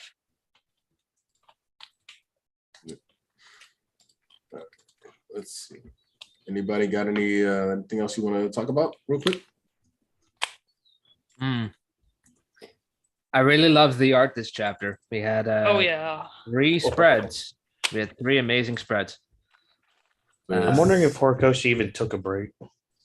Yeah, that panel. Like I heard you say that earlier, Aniki. I was just like, come to think of it, did he? Maybe he just took 2 weeks to draw Darby. Typically, there is no stopping him. Typically, breaks aren't so much rest periods as they are deadline extensions. That's what they really are. Yeah. The panels of Darby on all fours. Just screaming with like fire coming out of his mouth essentially and just falling apart. That's going to haunt me in my dreams, I think. So animalistic. I just love the bubbling up of the concrete and stuff. Really curious, like where do we go next from here after we're done focusing on Shoto and Dabi? Who does Hori switch to the main focus again? I'm so curious to see. Oh, I'm actually I'm thinking Toga and Ochako. I genuinely think that the AFO stuff will be saved for right before the Shigaraki and Deku fight, because I think that that's going to create a bonus bit of tension for the reader that something revealed in the process of the AFO fight heading into the Deku fight is going to make us go, oh shit.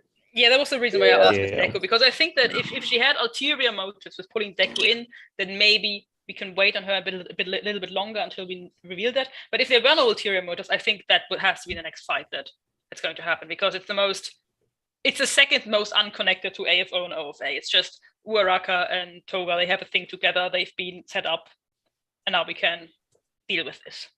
But if there's something with Twice, then whatever they're planning with Twice is connected with Toga. So if the Twice thing has to be with at the very end, then we necessarily probably also have to push the fight with Toga to the very end. I think it hasn't quite sunk in for people yet. Everything you see All For One do, all this shit from targeting Class 1A, the traitor, from kidnapping children to kidnapping children. Yeah, Camino. More kidnapping of children. Meta Liberation arc. the war, thousands of people dead, that was all to get to Deku. Like, that was all just to isolate this one kid. And All like, for what? yeah. Yeah, I'm just realizing that All for One is just attacking children nonstop all the time. Yeah, like Just he does this all cowards. just to get at one boy. It's like Deku has to face him before the end. So, yeah. I didn't want to forget. I like that Shoto was having flashbacks to what Mount Lady was saying, because it's him trying to use his moves to communicate with Dabi. His words, well, I mean, he is using words. He did push back on Dabi by saying, you need to focus on us, right? But like, he's also using his moves to communicate who he is to Dabi. Yep. And I just wanted to touch on that because I think that's really nice. Horikoshi just pulls in a whole lot of details from places that I just didn't expect. Every chapter, there's always something like, oh, this is from that. And I really appreciate that, even if people call him a parallel merchant sometimes. Yeah, it's also, I mean, you can see it directly. That the thing is with Dabi, he is terrible at listening to people. Terrible. He never listens when people tell to him, say something to him. But he did. I mean, we see some introspection and some actually thinking about Shoto after this move or during this move, where he understands Shoto a little bit better. So, as you said, Shoto couldn't have said anything that made Dabi listen. I think like 2 weeks ago I had a bit of a discussion in Discord that got a little bit heated, where I thought that Dabi has a bit of a narcissistic personality disorder, and I do think he likes talking about himself, but he doesn't like listening to people talk about themselves or about himself. So we might be in for that next chapter. Yeah. He might be forced to listen now that he's stuck, right?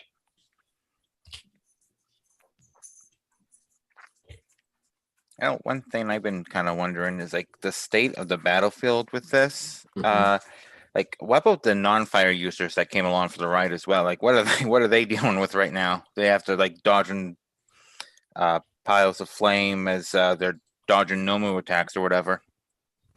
Well, that was one of the things that I kind of mentioned, I think, while I was reading the chapter, is that everybody must have just dipped out. Like, after, like, it seems like they saw the Hell Spider and everybody was like, you know what? Y'all got this. Like in, like the ancient combat where they were like, yep, okay, we'll just send a rep so we can save military forces. And they're like, we will also send a rep to save military forces. Like, that's what it kind of feels like. Everybody was like, well, this is above my pay grade.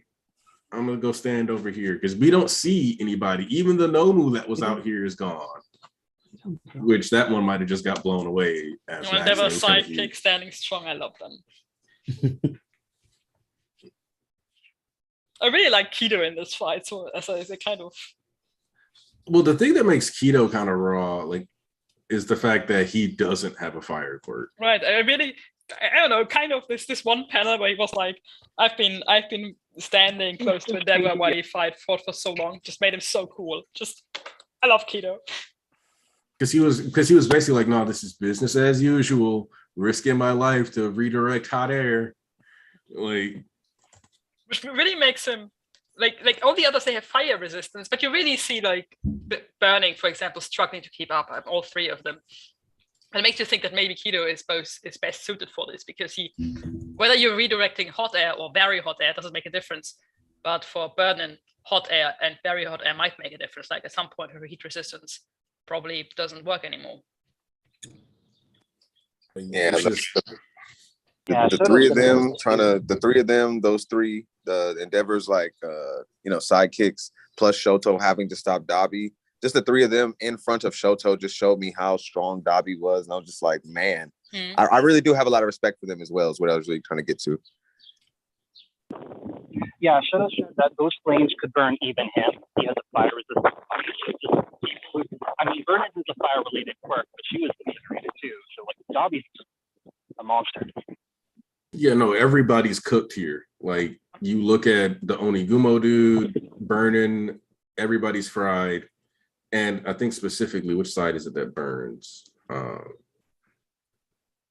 His left And if side. you notice, it's his left side that's burning, which is extra important because it's his fire resistant side that is burning. So it's letting you know, like, no, this is going beyond even what his anti like heat moves, which is part of why he had to like build it back up and then immediately put an end to this. Yeah. I mean, do you think Shoto's done now? If this is the end of the fight, do you think Shoto's done fighting now? I think that no. no. Even if this is the end of the fight, what Shoto is going to do is sit here and regulate his body for a bit and then have to get back to work. Yep. Yeah, back to work. Yep. It's going to be one giant clash at the end. Like you're gonna have spinners forces and whatever else, and it's gonna be like an end game style fight where it's both sides just going at each other. That's where we're headed. I need it. Yeah. And then afterward, you can have Deku and Shigaraki have their 1v1 somehow. I'll come up with something. Slugging it out. He probably already has it planned. You know, he definitely already has it planned. The other take that I kind of have is that because like with the scale that Shigaraki and Deku are going to be fighting, if they start smacking each other, go ahead, give me the Superman battle thing. Like, I don't know if you guys have ever read a Superman comic, but there's one where like a dragon kind of like pops out and like smacks him all the way from Metropolis to Ireland within like the span of like 2 pages. So if we're gonna like, cool, like have people get smacked around like have Deku smacking Shigaraki like that. Let him soccer ball him. It would be very disappointing if it begins and starts at UA. Like, begins and ends at UA. Like we never moved from there. That would be disappointing. I agree. Or they move across the entire planet and then make their way back to UA. That would be okay. That would be okay. That'd be kind of cool. Always stay at the same spot. Yeah. I don't think so far all battles in. It's like, you guys didn't want to come to the fight? All right, we'll bring the fight to you. In which direction? Like all West battles or in east? MHA so far, they're really restricted. Like even Kamino. Does Deku go through Does Deku go through all of Asia and Europe first, or does he go across the Pacific first if they're going to fight like that? Probably the Pacific first. That way they can get the huge then blows go out. through all the countries. Also, then go through the countries. Also, I'm looking at it because I want to address this thing in the chat because people keep talking about is Dabi missing a leg or not? He is specifically falling like this, left arm down, left leg. He's got it bent at the knee, so that's why it looks like he's missing a leg. Aniki going off the drip. Look at Aniki got the drip. Stop playing. Come on. Come on, brother. Stop playing. You're going to show off the drip. Where does it look like it's missing? Oh, there. I see it. Yeah. What page is it? We're in the last panel, right? You have to like look at it closer or carefully, but it's basically because of his white flowing cape is frozen, but his right foot is basically bent like that. So basically Naruto walking, so he's like on his toes, leaning forward with his left leg back because he's bent at the knee.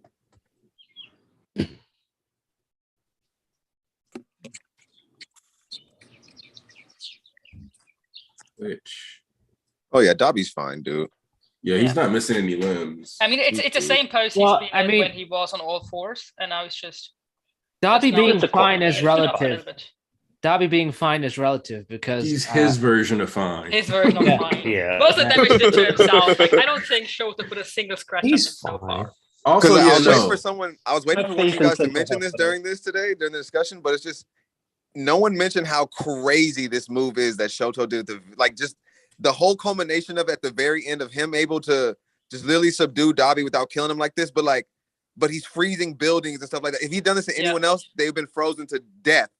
You know what I mean? No, because I do think those are, as I said, lukewarm ice. Just it's so cold. I don't think people freeze from this ice. It's not like a free. Okay, maybe that's what I hope for. I hope for it's that. It's just something that just cancels out fire because when Aniki, you had explained it, you had compared it to Hitman Reborn. I had just finished watching the anime of that, and I was like, oh, this makes perfect sense. It's the Zero Flame.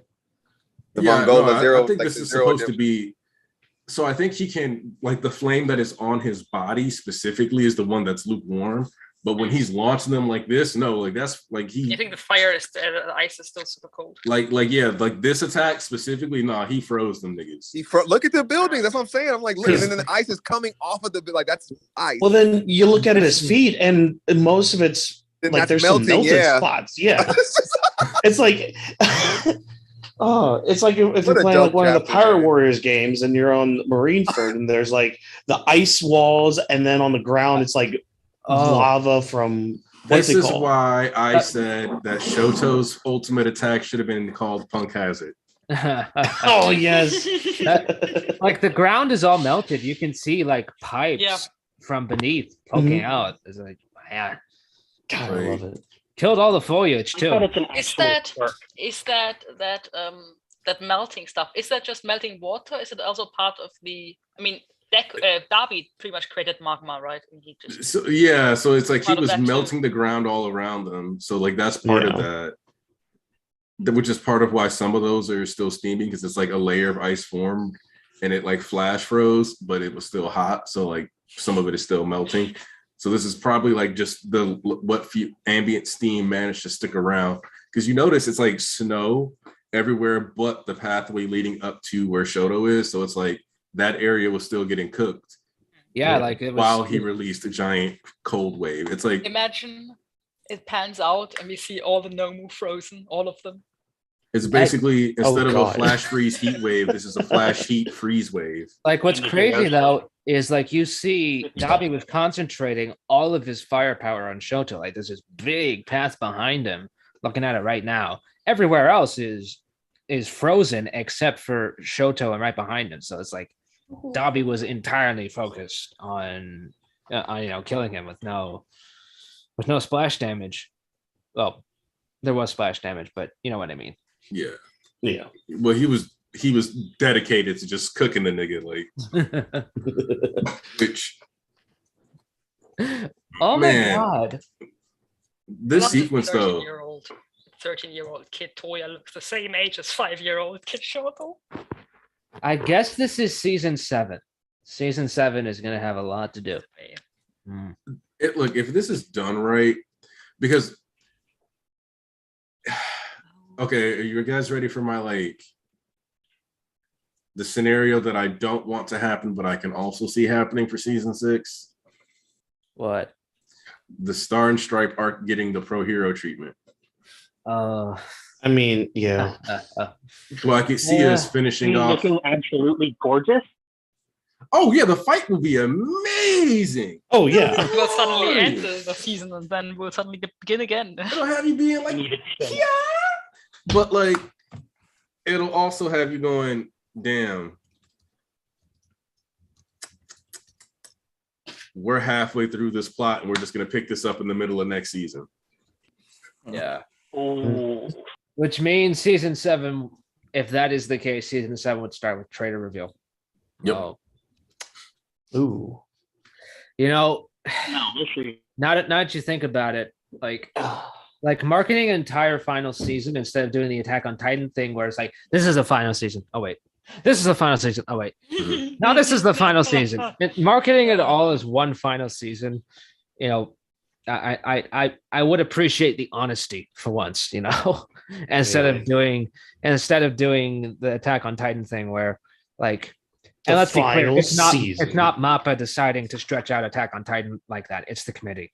So Well, it was purely okay. So, do you want to know my personal theory on why Attack on Titan's last season went this way? I think that the board who made that decision, or the production committee that made that decision, was so out of touch that when they looked at how many chapters were left in the series, they looked at it and thought of it in weekly terms.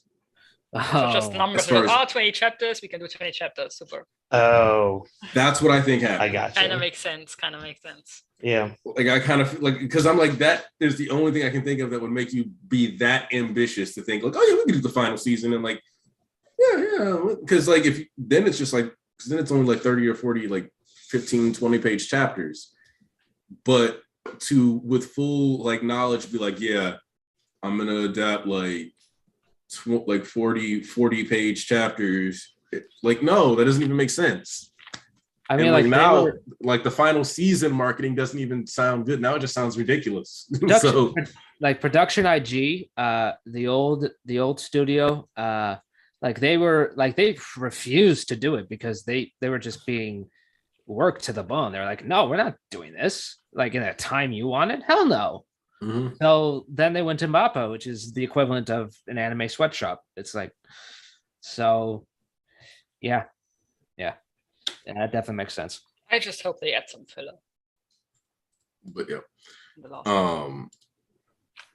So yeah, like if they do that though, we could end up with going all the way to Star and Stripe. If that's the case, I could see 335 being the end, but we could also wrap up with like around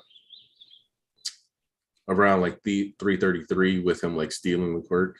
Yeah, the last season they also kind of play around a little bit with the timeline, so that is an option now. So they could just make all the way to the war and then jump all the way to Stars and Stripe and then do the Deku arc after that. Definitely. They could be. So all right, let's now they open that Pandora box of just throwing around events in the timeline. Well, okay, can happen. Listen, one of the things that I will always say about season 5 that irks me a little is that the main thing that made my season 5 prediction wrong was them switching the order. But my entire first core prediction was pretty much on the money outside of like maybe like being one episode off and like a couple like chapter adjustments like here or there. But I was so insistent that joint training was going to be the entire first core. And people kept going, oh, that'll be wrapped up in like 5 episodes, that I knew we were headed for catastrophe. So I'm not as negative as some people are, because some of those people had very unrealistic expectations. Like you legitimately thought a heavily UA centric or class 1A focused arc was going to get rushed into 5 episodes. Yeah. You know, the characters they market the most. Like some of that was just people not operating based on precedent. It was just them. I just want one intro without the kids. Just like some of that was just like, yeah, and that's the thing, is even as the season was coming, I was like, by the way, don't really expect us to have a super special full My Villain Academia intro, because they don't like it like that. And it was funny because I had people call me a liar, even though the CC2 CyberConnect CEO actually deleted his tweets about MVA during the MVA run because it was getting so controversial. Joint training was always going to be that long. Y'all just didn't. You guys aren't looking at the way Bone storyboards episodes. I'm sorry, dude. Like anybody who expected JT to be less than 10 episodes has not been looking at the established precedent within the adaptation. The anime is like, even when you look at the marketing, like it's just all hero stuff. It's like, oh, heroes do this, yada yada yada. Yeah, it's all kid stuff. Like, yeah, even though the manga sort of gets away from all that, it's like Shueisha still owns a lot of this franchise, so you know, it's like it is what it is. Like, I think people hoping for another adaptation, like again, people are still begging for that with Tokyo Ghoul now, and we haven't gotten that. You're gonna have to wait a while. But I think the benefit with MHA is it does have that mass market broad appeal. So you will see it revived from time to time for some things, right? Even after the manga is over. But we'll get several movies afterwards, I think. I mean, like, people still speculate, are we going to get a part 2? My stance on that is, I think Horikoshi is focused on closing out all of his current storylines.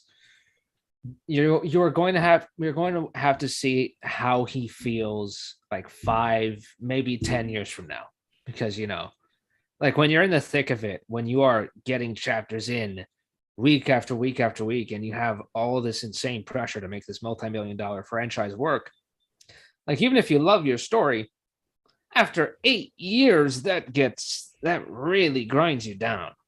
So maybe getting out of that for a little while. We'll see where he stands after, right? Never say never.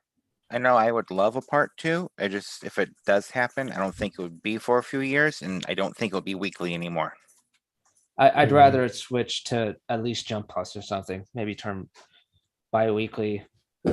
Monthly schedule, I think, which suit Horikoshi the best. I want to see him do horror after this, which he's expressed interest in. Agreed on all counts, really. One thing that happened with me when I was reading Naruto and One Piece and Bleach, unfortunately, it's sort of just because of the long running nature, certain things just didn't quite hit the same for me. I know that's not everyone's experience. I know there are people who have read every chapter of One Piece and love it to death. But to me, I can't put the same energy into it after so long, where I start seeing so many things that kind of come up on repeat. Like some of the things that people have expressed about MHA, I have expressed about things like, or I felt things about Naruto, about One Piece, where just some things are just not as tight as. So that's why I, as much as I want more MHA, I don't want it to go on so long that I fall out of it. You know, like I want to cherish it all the way through, kind of. Yeah, I get that. And look, my personal stance is that instead of a part 2, what I would personally like is for Hori to more or less just randomly give us just novels or graphic novels every now and then. Just I don't need them on a weekly release. Just occasionally drop volumes, basically. Like here's kind of like what Kubo plans to do with Burn the Witch. Yeah, what it seems. So like it can run whenever that season 2 comes out. Like those volumes can run in a magazine or whatever. Like so I'm sure that's what Shonen Jump would prefer to do. I'm not saying don't do that, but just him coming and going, dropping seasons or stories when he feels like. In fact, personally, I would love and think that is probably what Shonen Jump should try to switch more towards doing in the future instead of just trying to maintain this weekly magazine thing. But that's just me. Yeah, kind of like what's his name with Chainsaw Man's doing. Yeah, like he's dropping like a bunch of one shots every so often. And I mean, yeah, we're still waiting for Chainsaw Man Part 2, but the stuff he's been dropping has been phenomenal. Yeah, I don't think we needed part 2. The thing is, I think if we consider like still this deadline of we're going to end the series by December, I think that might be a bit soon. I think the story has a little bit more to offer still, but I don't think we needed part 2. Partly also because I don't really see the story for part 2. Like when Naruto went into part 2, for example, we hadn't even really gone into Akatsuki, but we knew they existed. And in One Piece, for example, we knew that there's still like half the Grand Line to go. But this really feels like we're wrapping up a lot of stuff. And there are not really any new storylines or new plot lines being opened at this point that would need some extended arcs to be resolved. So I don't really see even the story being enough for part 2. Like the only way you make a part 2 is you just either just go with the same villains we already have and just let them fight a dozen times and lose and win, which is just boring, or you just give us completely new villains, because I just don't see Shigaraki, who is at this point the one who would hold out the longest, hold out for a whole part 2. Just the story doesn't seem to offer enough open questions at this point. What I'd like to see is just, it's similar to what you guys were talking about before, where just seasonally things come back. Like we basically just get mini arcs of how these guys are doing when they're all grown up and as they're just doing work. Like short stories around the characters, I think would be a cool way to do it. Release light novels or OVAs or whatever. Yeah, sure. Yeah. Great. Hell, you can, because at that point, what you can do is give characters arcs or missions that aren't necessarily focused on making them grow a bunch, but just challenging them where they're at. Like one of the things that I said about Black Clover in the manga chat, in a group chat that I'm in, was Black Clover has too many fights where characters surpass their limits. There's not enough fights at their limits. Do not get me started on Black Clover. Where instead of it being like they cleverly adapt and you like move forward with the kit they have, it's always go way beyond. Go plus. You just ruined Black Clover for me. I haven't even started reading it or watching it, but that just that part was like, you're not gonna watch it because I hate that. Okay. Black Clover is like, it's pretty fun, and like it can still be fun at times even now, but its problem is like it's the law of diminishing returns, right? You can only do the same type of fight so many times, and every fight ends like one of two ways, like every time. There's no variation. It sucks. So yeah. All right. Instead of us, also, is Kaido down? God, I hope he's down. Get rid of him. I've had enough. Get out of Wano. You've been stuck here for 2 years. I'm just not up to date. I hate it. So I want to say to Fish, did I not say he was going to acknowledge him? Wait, is Fish still? Fish still? Did I not say Kaido was going to acknowledge Luffy as that? You pointed it out. You were the first. The only thing we didn't get was him bowing, which we technically got a panel where Kaido was bowing to Luffy. Yeah, he was on one knee. So it's like he bent the knee. He bent the knee. You know, it's so sad. You know, I hate to talk on Wano, but it is what it is. I don't give a fuck what anyone thinks or hears. Fuck Wano. Oda's a fraud for this art. Get the fuck out of here. I like a lot of Wano still. It's just like it's about 100 chapters too long. I never liked anything about He said 100 Wano. chapters too long. I've hated Wano from the start. I still hate it. I'm not even up to date at this point. I just also. I saw the writing on the wall. There was this one chapter when Luffy beat up, I think his name is Holden. I was like, fuck Wano at this point. I just don't care anymore. I remember when that happened because that was back when we were still doing Silver Stream. Right. And I have enough with Wano. Just move on. I'm so tired of Wano, and it's just like on my channel, I be covering One Piece, I cover MHA, and I be riding for MHA. And my followers hate when I be saying MHA is better than Wano right now. And it is what it is. They don't have to agree, but it is what it is, and that's just how I feel. I think in the stretch of Wano, you've really seen MHA shine and be at its best. Right. Warm ice cream is better than Wano. I know. Like again, there are parts of Wano I like, and I feel like Watkins is the big One Piece guy in his chat. Don't make me get Enma out. I got Enma right back here. You like Wano? I like parts of Wano. There are some parts that are like nobody can say I like Wano. You just said yeah. Like here's that was good. I can describe my dislike of the things in Wano with 2 words: mothering mode. Oh, that was horrible. I was gonna say fake out. Off screen's the other one. Off screen fake out mom mode. I've gotten used to the fake outs with One Piece. I'm just like, whatever. Yeah, no, I would say off screens were more annoying. And Act 2, bro, why? Oh my god!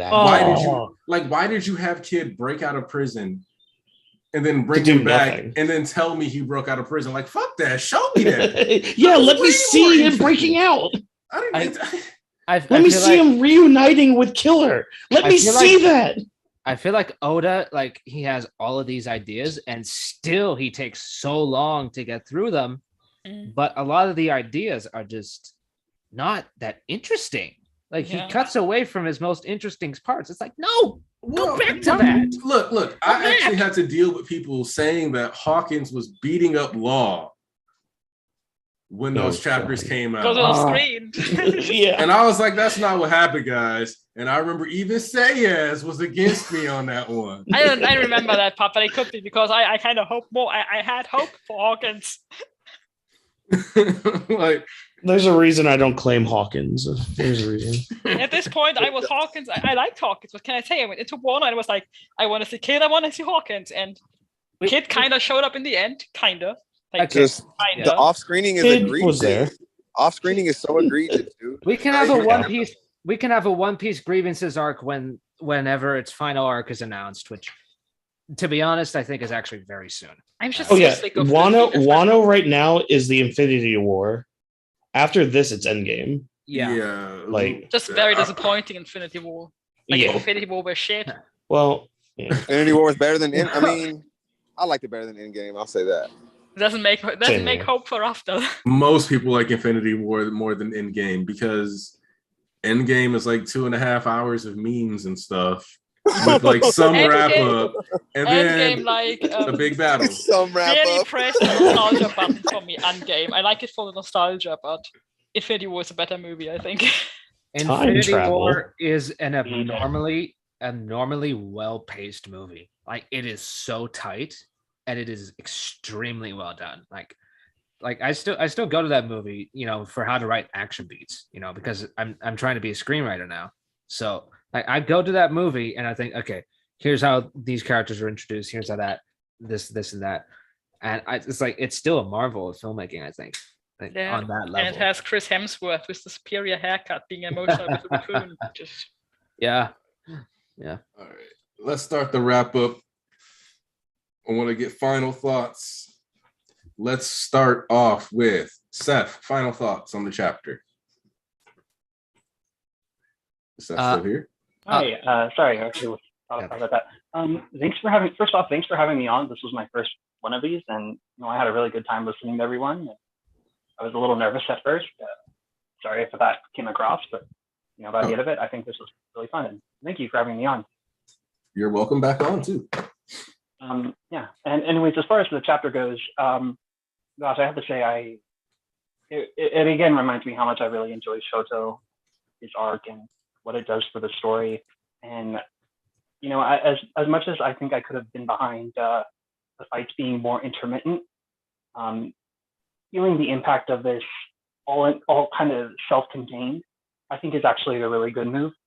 And yeah, I'm so excited to see this animated. Honestly, I love it. All right, let's go with Joseph. I thought this was a great chapter. Really excited to see what happens going forward. And again, like Seth, thank you for inviting me to do this. I did have a lot of fun, even though I wasn't the most talkative. But I mean, okay, just make sure I wasn't muted still. You're good. We're here. But thank you again for inviting me on. I had a lot of fun, and I really enjoyed the chapter. The art was beautiful. Can't wait to see what happens next. All right, Bulk. I really love this chapter. Like, I've been a big fan of Shoto ever since that saw stuff in sports festivals. So to see like his conflict, like, there's still going to be stuff with Endeavor and the family, yada yada. To see his conflict with like his different sides and basically different aspects of his personality and his father and his brother, to see him be at peace with that and develop like his most powerful move as a result. Beautiful storytelling, great writing. And also the art is exceptional as always. This chapter is like, Horikoshi is one of my favorite art styles. It's just so beautiful to look at. And a little sad Ida didn't do anything, but I assume Ida is going to have something else to do after this.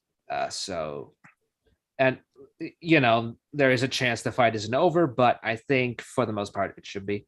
So yeah, very satisfied with how this played out, and eager to move forward onto whatever's coming next. Okay, let's see. Watkins, World Beat Champion, I should say. Ooh. This was a good chapter. This was excellent from start to finish, storytelling wise. Got our little flashback of Shoto's new move. Art, godly out of 10. God, I loved looking at this chapter.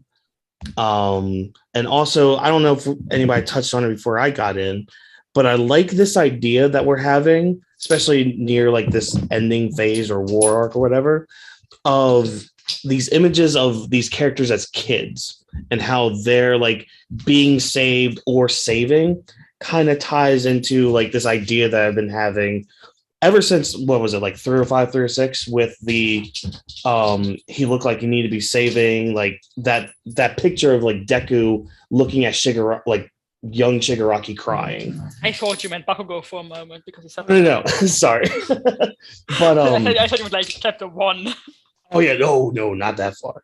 But even actually no, even that far, because the first page is of them as kids. So like it's just this whole idea of like how kids, even though they might be like naive and innocent, they're the ones that can save you, because these are like the ages that they're at right here are your formative years. These are like the years that like you start to learn how the world works. You start to learn like how you should treat others. You learn mainly how to be a person during this time. And so I like how Horikoshi's going back to this. Like, okay, here's young Shoto, young Dabi saving and being saved. You know, we saw that again with Deku and Shigaraki, where Deku, he was a young one and he saw young Shigaraki. And even when he was talking to the vestiges, when he finally became fully manifested in that that world, he was a kid in there.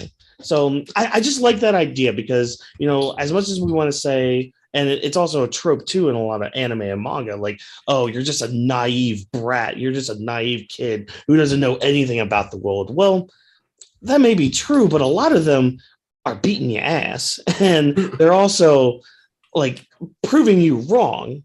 I don't know. I just wanted to highlight that real quick. But overall, I love the chapter. Looking forward to next week. I think I'm on the boat where I think the fighting part is done with this. It's now time to like move on with the rest of this conflict, which is with the family itself. And like now that everybody's kind of, with lack of a better term, cooled off, let's start kind of having this conversation. Let's start like hashing some of these things out and eventually get to this ending point of Dabi and the Todoroki family. Man, Watkins said a mouthful. God damn. Watkins was spitting though. I like that. Yes. All right, let's see who we got left. Sayas, Easton Fish. Mm-hmm. Sayas. Okay, so I really like what Hawkins just said, because I think that the thing else with the children is that they like at that time the villains, they would have needed saving at that age, and Hawks was saved, but like Kenko and Toya weren't. So I do like this idea. I'm not sure, and that's I think my overall feeling about this chapter, how well I like the execution, because I think a lot of it depends on what's going to happen next chapter, because this is just, in the end, this is just Shoto punching Toya, and so far, as I said before, they have little that really connects them in a way that makes Shoto able to save Toya.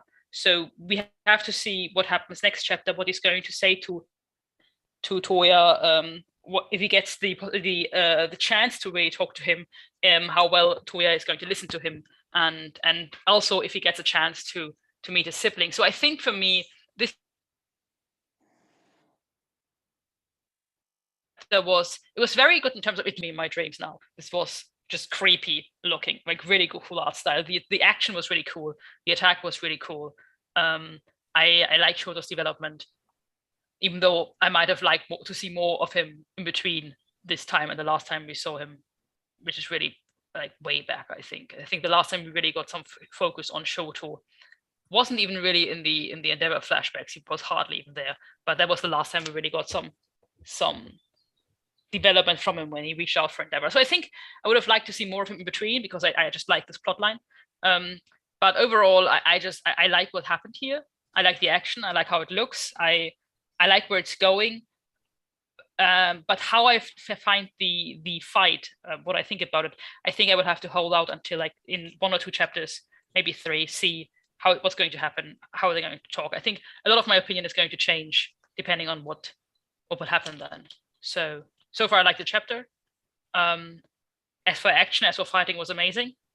In terms of emotional how it hit me emotionally.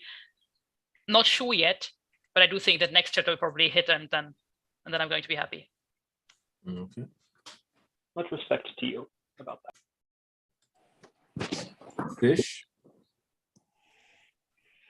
So I enjoyed the chapter quite a bit, and even before I start, I just wanted to say much love to all my MHA brothers and sisters. I'm glad to be invited back on again as usual, back onto the church. I do love showing love here as I work my way to bishophood.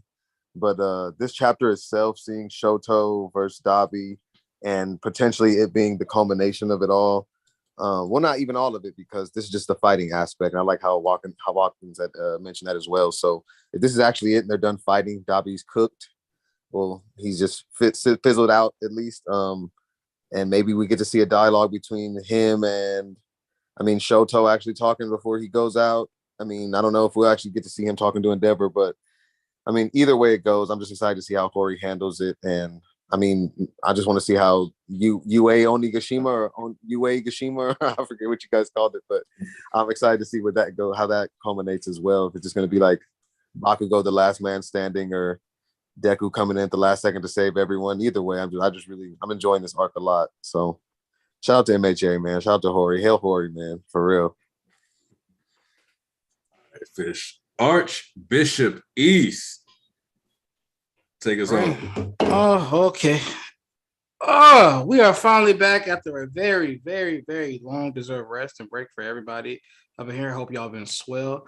I know my goat has. God damn, nigga. Have you seen that art? Immaculate. Y'all want this nigga to do a monthly series? Not me, because just like Endar said, I don't think my soul returned to my body after this nigga fucking take weeks and weeks to put the fucking detail he got. If some of y'all ain't really read the interview like that, this nigga kind of finishes his drafts, mainly the majority of his damn a chapter in 3 days, which is record speed from what they seen from mangaka. So imagine get a nigga take 3 days to finish the fucking blunt of his shit. Imagine what it would look like in this nigga a whole fucking 3 to 4 weeks. Yeah, nigga, that shit amazing. Hey man, shout out to my boy, cause I'm so proud of this nigga. After years I've been slandering this, I'm like, all right, bro, you got to step up, you got to get hands, you got to do something. But this nigga came back. And shout out to Shoto Todoroki for putting his money where his mouth is. Cause listen, the last few weeks, dog, like them nigga lines to his brother was not it. Like talking about some Baka Aniki and this, that, and other, like Udon. That wasn't hitting. I don't know how or which way that's supposed to be hitting, but your brother's a psychopath. You ain't had to go out there, but I'm gonna slaughter you, nigga. You killed all these people, this, that, and the other. You ain't gotta go there like that, but Baka Aniki. This, that, and like, nah, that wasn't hit. So him to come back now and him not falling for Dabi's schemes, like getting his psyche out and this, that, and the other, holding his own and coming up with these new ass moves. I'm absolutely proud of this boy, and the payoff is there. I'm truly proud of that nigga for putting that work in.